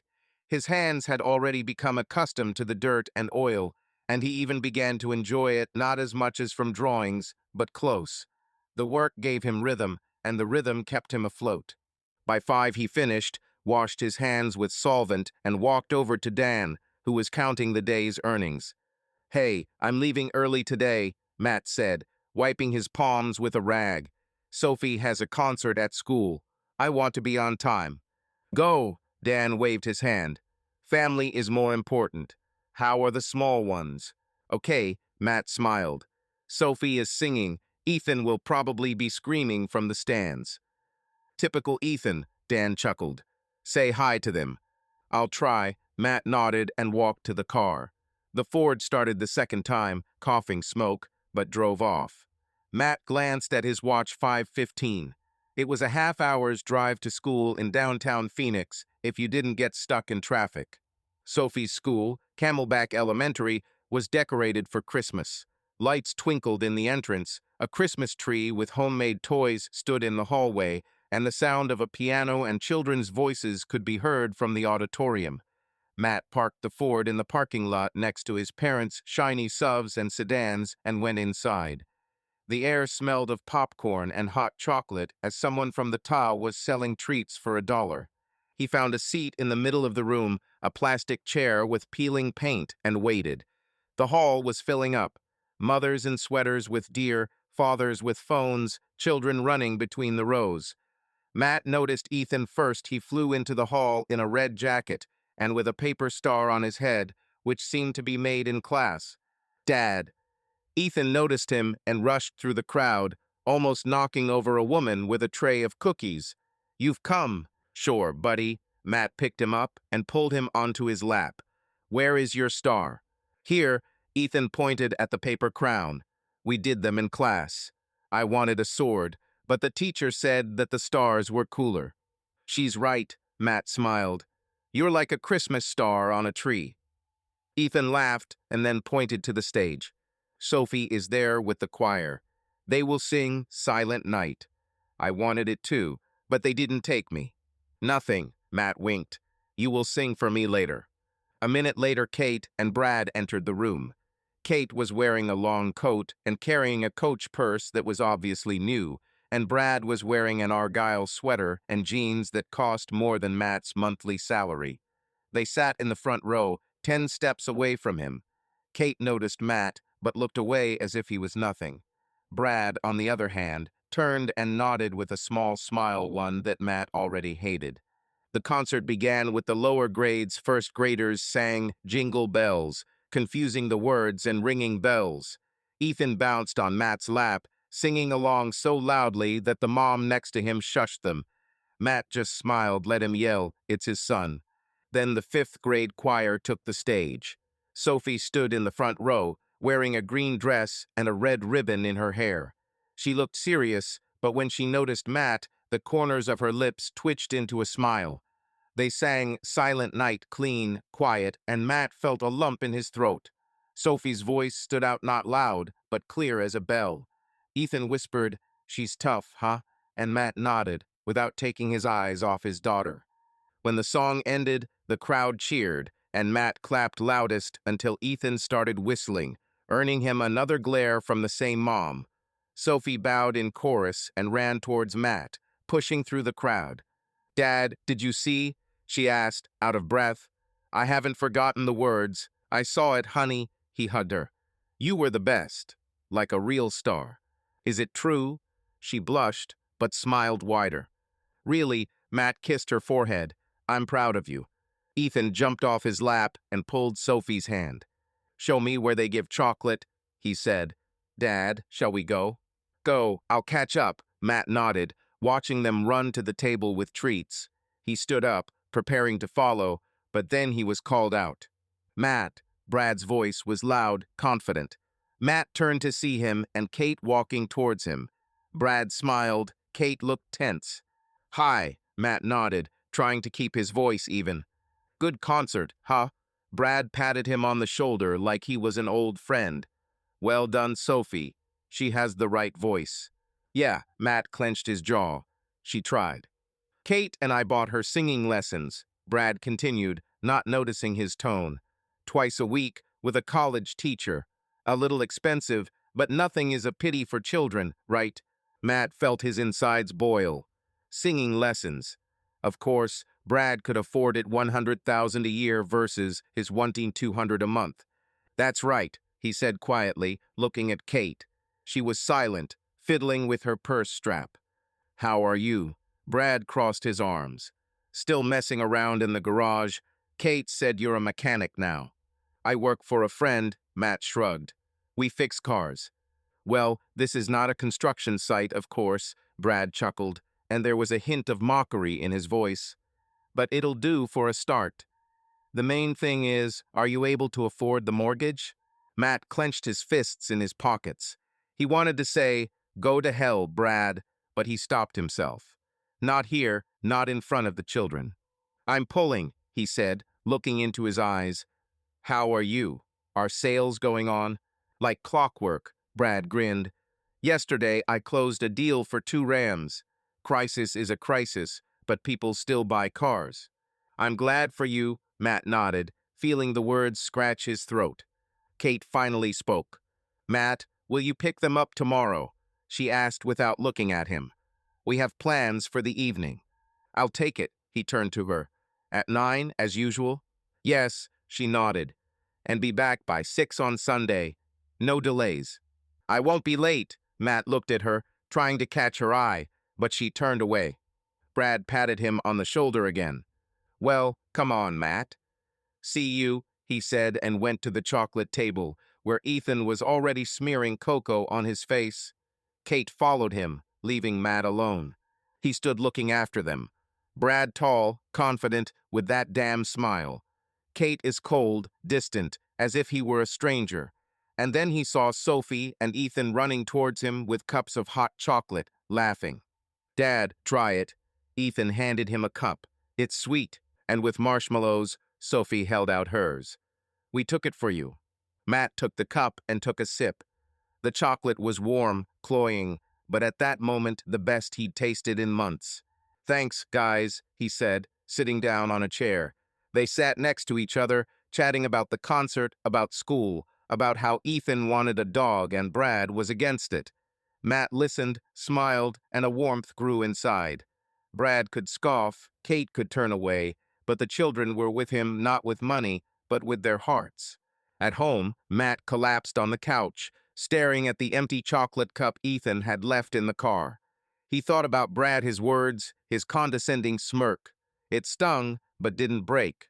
He had a job, courses on the horizon, children who were waiting for him. He's not Brad with his ram and his swimming pool.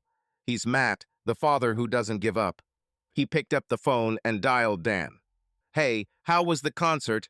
Dan asked when he answered. "Okay," Matt smiled. Sophie sang, Ethan screamed. I also saw Kate with her new one. "And how?" There was a hint of mockery in Dan's voice. "Didn't you get into a fight?" "No," Matt chuckled. "He's an asshole, but I held on. For the sake of the children." "Well done," Dan coughed. "Listen, there's a part-time job tomorrow. Change tires to Silverado. Will you come?" "I'll come," Matt nodded. "We need to save up for courses." "So we agreed," Dan yawned. "Calm down, brother." "Calm down." Matt hung up and lay down, looking at the ceiling.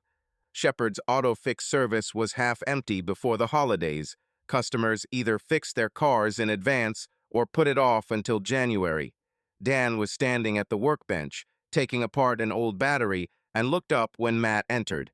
"Merry Christmas, lazybones," he said, grinning. "Ready for Santa?" "If Santa brings me a new engine for Ford, then yes." Matt threw his backpack on a chair. "What today?" "Easy day." Dan nodded at the black Chevy Malibu against the wall. "Change the oil, check the filter. Then you can leave. I'll close by 1 o'clock." "Great." Matt walked towards Malibu. He put the car on a lift, drained the oil thick as tar, and replaced the filter. The work was routine, but he was already doing it automatically, freeing his head for thoughts. Today, the children will be with him. He put up a Christmas tree in the living room, hung a $5 garland and his gifts, football gloves for Ethan and a book about American history for Sophie. Nothing fancy, but from the heart. By noon he finished, washed his hands, and walked over to Dan. "I'll go," Matt said, buttoning his jacket. "Merry Christmas, brother. Thanks for everything." "And you," Dan patted him on the shoulder. "Say hi to the little ones, and don't get drunk with juice there." "We'll try." Matt smiled and left.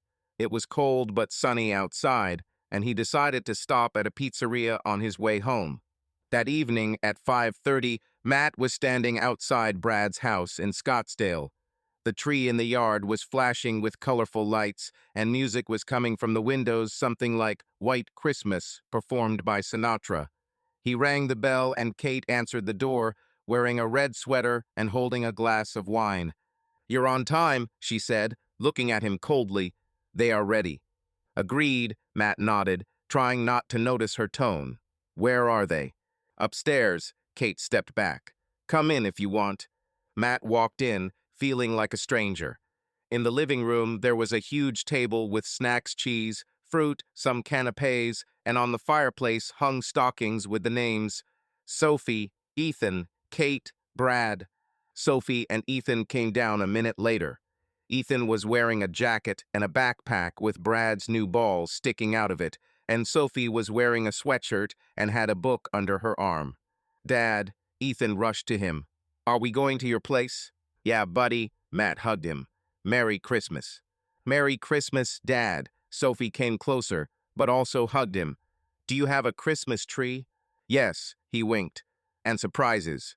They walked out to the car, and Matt noticed Brad looking at him from the kitchen with the same smirk, but without words. Kate closed the door without saying goodbye. At home, Matt turned on the lights, put the pizza on the table, and opened the Gatorade. They ate on the floor, laughing as Ethan smeared sauce on his chin, and then opened their presents. Ethan put on his gloves and immediately began to hit the ball, and Sophie leafed through the book, whispering, "Cool, Dad, it's about Roosevelt." The night ended with Spider-Man on the couch, and Matt watched them until they fell asleep, feeling like this was his real Christmas. The next morning, December 25th, he took them to Brad's at 10, as promised.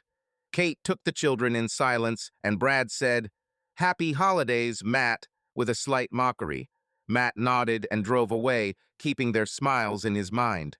At home, he collapsed on the sofa, looking at the Christmas tree they were decorating together. Christmas has passed, but remains warm, and a week later it's New Year, and he decided It's time to move on. Courses, work, children, his plan. On the evening of December 27th, Matt went to a parent-teacher conference at Ethan's school, his first since the beginning of the year. He parked at Camelback Elementary, walked into the classroom, and sat in the back row. The teacher, Miss Blake, stood at the board short, about 35, with dark hair and a warm smile.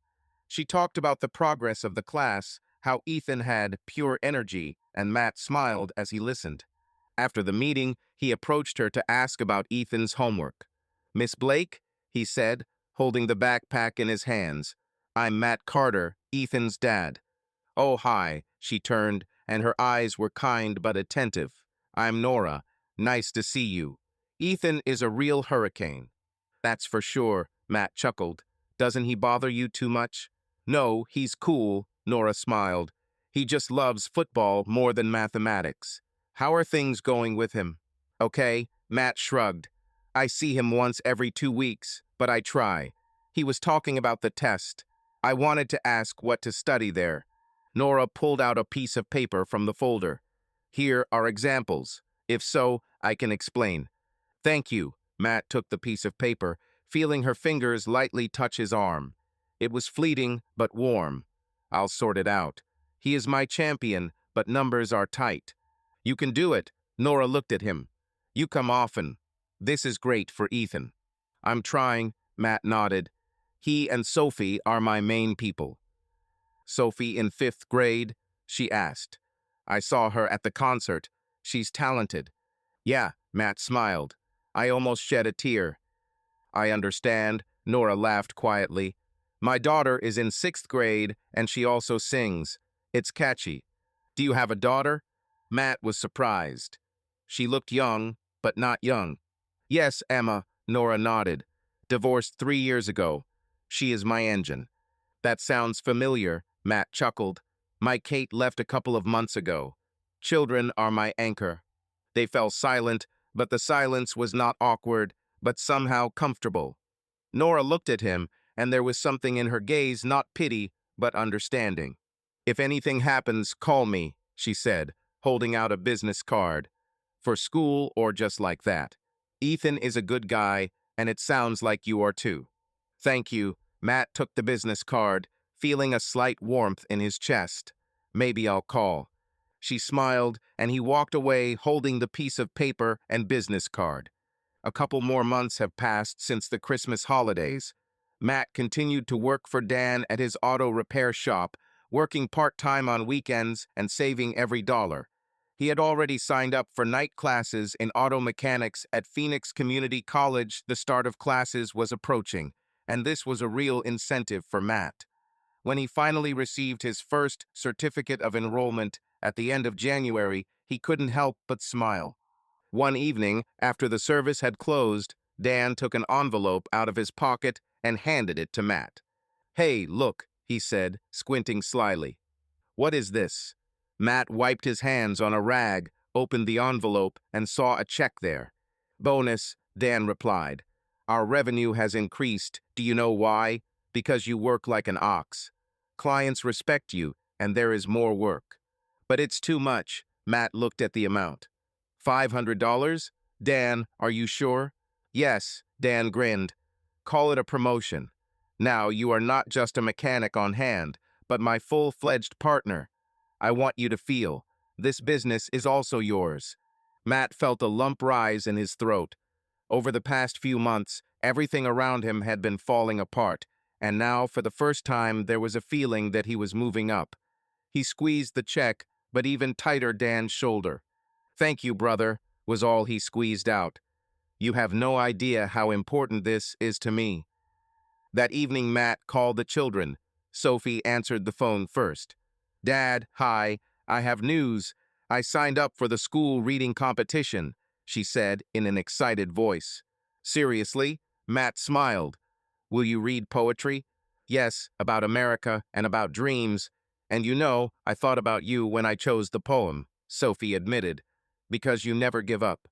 Matt didn't have time to respond because Ethan had already grabbed the phone and started shouting that he scored 5 goals in training and that everyone is afraid of his left shot. Well done, champion, Matt laughed. I also achieved something here. I'll tell you soon. After hanging up the phone, he sat on the sofa for a long time, looking at the check in his hands. He understood, this is just the beginning, but already break through to a life where he can once again be a confident father who provides for his children. By mid-spring, Matt managed to start classes at the technical school and continued to go on shifts with Dan. He managed to save some money on top of his mortgage and bills, which was quite an achievement. He understood that the court on joint custody could not be canceled with just a wish, but hope smoldered. With a stable job and education, the chances would increase. One evening, Sophie called him with tears in her voice. "Dad, can I stay with you for a while?" She blurted out. "What's happened?" Matt tensed. "Brad. He and his mother are always quarreling. He's strict, I can't touch anything. And I just want to come to you." Sophie's voice trembled. Matt felt like everything inside was broken. His daughter asks to live with him, and he dreamed about it. But I immediately remembered the court decision. Kate has full custody. "Sophie, honey, I also really want you to be there," he said quietly. "But you know." "I know," Sophie sobbed. "I just hoped that maybe it would work out somehow." "Look, we'll try," Matt said, squeezing the phone. "I will submit a new application. I now have a stable income and am studying to improve my skills. I will try to convince the court." The next day, he called a lawyer who had been recommended to him by an acquaintance. He got down to business, but immediately warned, "The chances are slim. The judge usually does not change the decision without drastic changes after all. Your ex-wife has a stable partner with a high income." Matt decided to file a petition anyway. He had to spend a large part of the accumulated money on legal services, but he understood. It was for Sophie's sake. When the day of the hearing arrived, Matt appeared in court with all the documents' salary checks, a certificate from the technical school, recommendations from Dan, and even a small reference from the course teacher. But the judge again ruled in Kate's favor. "We don't have sufficient grounds to change the established custody," she said, without looking at Matt. Sophie cried when she heard that she would not be allowed to move in with her father. Matt consoled her, feeling some new, fierce fire ignite inside him. At the beginning of the summer, Matt, to his surprise, began to cross paths with Nora Blake, Ethan's teacher, more and more often. At first, it was short conversations after school or in the hallway. Then Nora called him to help fix her old Honda Civic. "I could go to the workshop, but they charge exorbitant prices," she said, smiling guiltily when Matt arrived in her yard. "Now we'll see." Matt opened the hood and began to twist the nuts. "Dan taught me some pretty good tricks, and the Civic's engine isn't too complicated." While he worked, Nora brought him iced tea and sat on the bench nearby, watching. When Matt, covered in oil, finally dealt with the problem, Nora laughed. "You are a real hero for me now." "Come on, nonsense." Matt waved it off. "I'm a mechanic. This is my job." She looked at him in such a way that Matt felt a pleasant warmth in his chest. This woman was special, calm, kind, smart. In addition, she understood what it meant to be a single parent. Word by word, the repairs spilled over into conversations about children, Nora's ex-marriage, and how difficult it is to keep up with everything. A couple of weeks later, Nora plucked up the courage to call Matt herself. "I have 2 tickets to the local theater for a musical. Maybe we can go together. Emma will spend the night with her grandmother." Matt was confused at first. Theater? He had not been to the theater since college, and he had no money for such entertainment. But Nora hastily clarified. "Don't worry, it's not expensive on Broadway. My neighbor works there as a lighting technician, and he got free tickets." "Well," Matt smiled. "I agree." They had an amazing evening. The musical turned out to be funny, but most importantly, they had a good time together. After the performance, Nora suggested having dinner at a small cafe. At a table with simple napkins and plastic chairs, they talked about life, children, and dreams. Matt felt like after every word Nora said something heavy was melting inside him, like ice under the rays of the sun. Having successfully completed his first semester at the technical school, Matt passed the exams and received a basic-level auto mechanic certificate. Dan, seeing his partner's success, took a bold step. "Listen, what if we expand the business?" he suggested one morning. "I can't cope with the flow of clients anymore, but you're great at repairing engines. Let's open a second box. You can rent it next to where there used to be an auto parts store." Matt flushed in confusion. "For what money? I have some savings, and I can get a loan. And you will invest as much as you can. Let's be partners." They agreed quickly. Matt invested almost all of his savings, although the amount was modest. It became an important symbol. Shepard Carter Auto is what they called the expanded service. Within a few months, things started to improve. The new box allowed him to take on more orders, and Matt was able to apply the knowledge gained from the courses. "Dude, we are growing," Dan rejoiced, waving the accounting reports. "We'll need another mechanic soon." "We'll dial it," laughed Matt, who seemed to be growing wings. Money has become easier. He could save not only for a mortgage and life, but also think about the future, perhaps moving to a more comfortable house, closer to his children's school. Nora also encouraged him when they met in the evenings. Their relationship developed carefully, without unnecessary haste, but every day they became closer. At some point, Matt felt that it was time to remove the shackles of the past. He decided to sell the old two-story house in the suburbs of Phoenix, the same one where he and Kate lived. There were too many painful memories. A buyer was found, Matt paid off the balance of the mortgage, and, with the help of a small loan, rented a new house not luxurious, but bright, clean, closer to the auto center and schools. When Sophie and Ethan first arrived there for the weekend, they ran around the rooms with excitement. "Dad, it's so cool here," Ethan shouted, checking out the new area near the house where you can kick the ball. "And my room is even bigger than it was," Sophie was surprised. "I know," Matt said quietly. "This is a new beginning for all of us." So came independence, both financial and emotional. Years passed. The crisis of 2008 began to fade into the past, and life gradually got better. Sophie turned 17 and Ethan turned 14. They were in high school and middle school, respectively.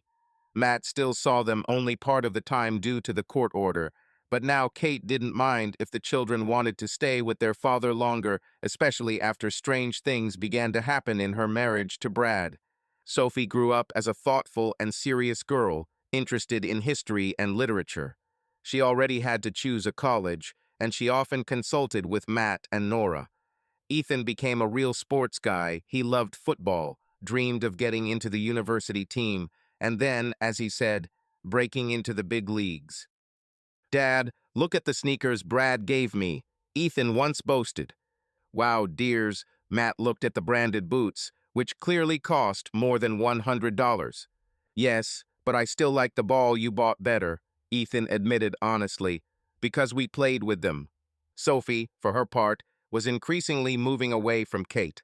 "Mom is always yelling at Brad, he's always yelling at her," the daughter said as they drank tea in Matt's kitchen. "It's unpleasant for me to be there. You're calmer. And Nora, she's very kind, like a friend." Time passed, and rumors that Kate and Brad's marriage was falling apart at the seams reached Matt more and more often. One evening, when he was picking Ethan up from practice, the boy said quietly, "Dad, Mom and Brad seem to be doing poorly. He spent the night away from home for about 3 days in a row. I don't understand what's going on." "I don't know either, buddy," Matt said, gripping the steering wheel.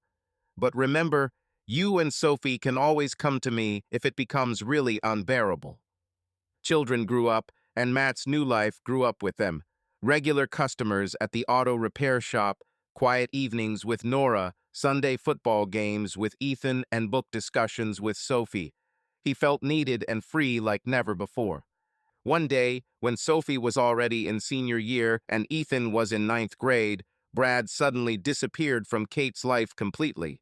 According to the children, he had an affair with a young employee from a car dealership and asked Kate to pack her things. The house that he once considered their common was eventually registered in his name, and Kate was left with nothing. This was a real blow for her. When Ethan called Matt and asked, "Dad, can Mom sleep with you?" She doesn't have a place to live. Matt experienced a whole range of feelings. Pity fought with resentment, but he decided to talk to Kate personally. Kate appeared on the threshold of his house, pale, with red eyes. "Forgive me," she whispered when the children went into their rooms. "I shouldn't have come, but I have nowhere to go." "Kate," Matt started, but the words stuck in his throat. "I understand. You can stay the night. But this is temporary." "Of course," she turned away, hiding her tears. However, Sophie and Ethan did not rush to her with hugs. They were cold, especially Sophie. "Mom, we warned you that Brad was not what he seemed," she said quietly. "But you didn't listen to us." "Sophie." Kate tried to answer, but her daughter just shook her head. "Sorry, but I can't talk to you now. I'm already preparing for my final exams." The next morning, Kate packed her things and drove somewhere in an old car that she had managed to buy. She wanted to re-establish communication with the children, but they kept their distance, not wanting to forgive everything immediately. "Everything fell apart for her," Ethan said quietly when he and Matt were left in the kitchen. "But I don't know what to feel. I feel sorry for her, but it's also a shame that she herself abandoned us once." "I understand," Matt replied and hugged his son. This is how the reckoning for all illusions took place. Destruction came suddenly, and Kate was left with nothing. But Matt was already far ahead, building his new life. Nora supported Matt in everything. She helped with the children, gave Sophie advice on literary work, and transferred Ethan from sports to school. A real closeness developed between them, and one evening, while the children were watching a movie in the living room, Nora and Matt found themselves alone in the kitchen. "I love you," Matt said, looking into her eyes, "and I want us to be together, officially." "Are you proposing to me?" Nora smiled so widely that her lips trembled.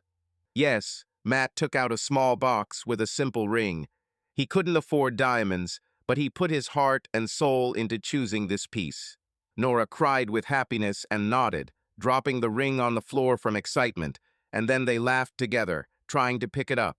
A month later, they got married modestly and quietly in a small hall at the city hall, where only those closest to them were present: Dan, his wife, and of course, Sophie and Ethan. Emma, Nora's daughter, held the bouquet, making fun of the age of the bride and groom, but her face was beaming with joy. Kate wasn't invited, and it wasn't a matter of thirst for revenge. Matt knew that the children's wound was too fresh. Nora said, "Come on, no drama. It's better to let everything go peacefully." And so they did. At a modest celebration after the ceremony, the children raised a toast. "For a new family," Ethan shouted, slamming his glass of orange juice onto Dan's mug. Sophie smiled, placing her hand on Nora's shoulder. "Thank you, Nora, for being there," she said quietly, and tears sparkled in her eyes. "And you, Dad, we are family again." Family in the sense that Matt believed to be real, where there is love, support, and mutual respect. 6 months later, Sophie finally graduated from school with excellent grades. The day has arrived for the high school graduation ceremony. Sitting in the hall, Matt was no less nervous than his daughter. He clutched a bouquet of flowers to himself and twirled the camera in his hands. Nora and Ethan were nearby, supporting him. On stage, in addition to presenting diplomas, some graduates gave short speeches. When Sophie was announced, the hall fell silent. She walked to the microphone, carefully straightening her hair. "They say that everyone has a hero," she began, looking into the hall. "I used to think that a hero is a man in a suit and mask who saves the world.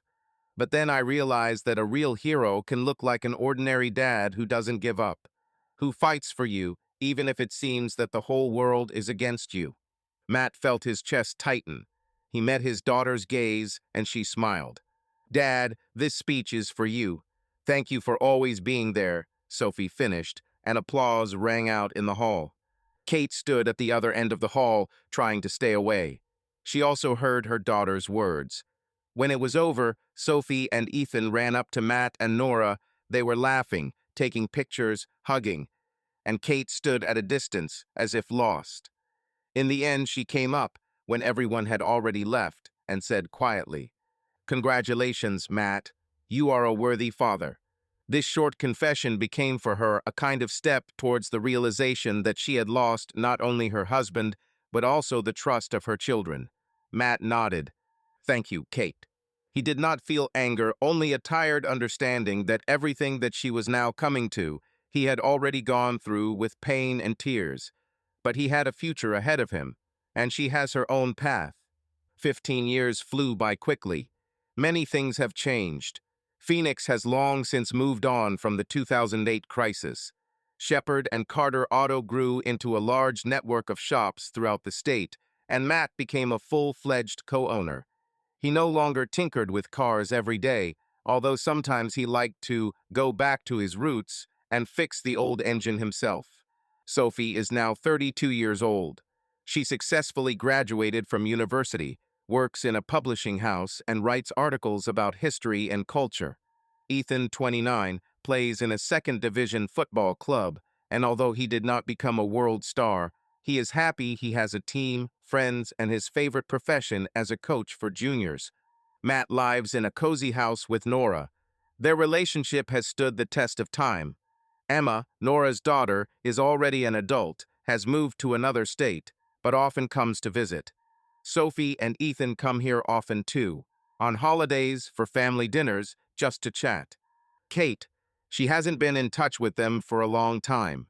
After a divorce from Brad and an unsuccessful attempt to restore relations with her children, she left for another city and then completely cut off contacts. However, Matt knows from mutual friends that her life is not going well.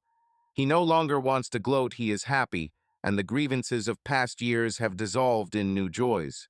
One autumn morning, Sophie appeared on the threshold of the house with her two children, smiling twins. "Dad, I have news," she said, beaming. "I received an offer to become a junior editor at a major history magazine, and we're moving to Scottsdale, closer to you." Seriously? Matt picked up his grandchildren in his arms, and Nora kissed Sophie. "Yes, I'm so glad. Ethan is also thinking about opening a soccer school here in Phoenix. Imagine, we will all be close again." Matt smiled as he looked at his grandchildren, who were reaching for the photographs hanging on the wall of him with Emma, Nora, Sophie, and Ethan many years ago. He understood, this is the genuine triumph to see how children live their lives to the fullest and do not lose touch with their family. The day came for a big event in Ethan's life, the opening of his own football school, where he planned to train young guys. Relatives and friends were invited to the ceremony. Matt arrived with Nora and Sophie, along with their grandchildren. Dan was there too, fit, a little grayer, but still as cheerful. Ethan stood in a brand new uniform, beaming with pride, and talked about plans for the development of the school, about possible grants. When it was all over, a woman in a discreet coat approached them. Matt didn't recognize Kate right away. She was older. Her face was drawn. Her hair was carelessly tied up in a bun. But it was her. "Ethan," Kate said quietly, "congratulations. You've achieved a lot." Ethan looked at his mother, a little distantly, but still answered, "Thank you. I'm glad you came." Kate turned her gaze to Matt. "Hi," she breathed. "I heard that you are doing well." Matt nodded. "Yes, we're all right. I hope everything is fine with you two."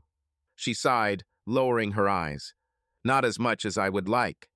Too late, I realized that I had made a mistake many years ago. I'm sorry about that, Matt. About leaving her family, children. You." Matt looked at Nora, who stood nearby, slightly tense. But there was understanding in her gaze. He himself felt a strange mixture of relief and regret inside. "You can't change the past," he said quietly. "But if you want to connect with children, it's up to them. I don't hold it against you, Kate. I forgave a long time ago." Kate nodded, brushing away a tear. She looked around at Sophie, Ethan, Nora, these grandchildren she had only heard about. All this time they lived without her, and Matt was able to give them what she once took away. "Thank you," she whispered. "I have nothing more to say." Matt touched Nora's shoulder, and she smiled at him. "Forgive her if you can," she whispered to her husband. "Already forgiven," Matt replied, "for a long time." Kate left, disappearing into the crowd of guests. Ethan and Sophie stood for a long time, looking after her, but did not approach her. It was the last meeting, where all the I's are dotted. Matt finally understood. His happiness is the fruit of his own efforts, his struggle, Nora's love, and the support of his children. Nobody can take that away. And Kate, even having repented, no longer takes a place in their family circle. Too much has been missed. An hour later, everything around came to life with celebration. Ethan showed the kids the new soccer field, Sophie took pictures of the laughing children, Nora held Matt's hand, and the grandchildren fussed around him. Dan laughed, remembering the old days when they worked on cars together in the lonely garage. Matt stopped for a moment and looked around. The sun was shining brightly, the air smelled of the coming spring, and nearby were those who filled his life with meaning. He knew that during these 15 years they had come a difficult way, but now he had the most important thing: family, love, and confidence in the future, and he felt truly free and happy. Subscribe to our channel so that your love doesn't cheat on you, and go ahead and listen to the next story, because this story is nothing compared to the next one. If you're under 18, don't even think, click to the next one.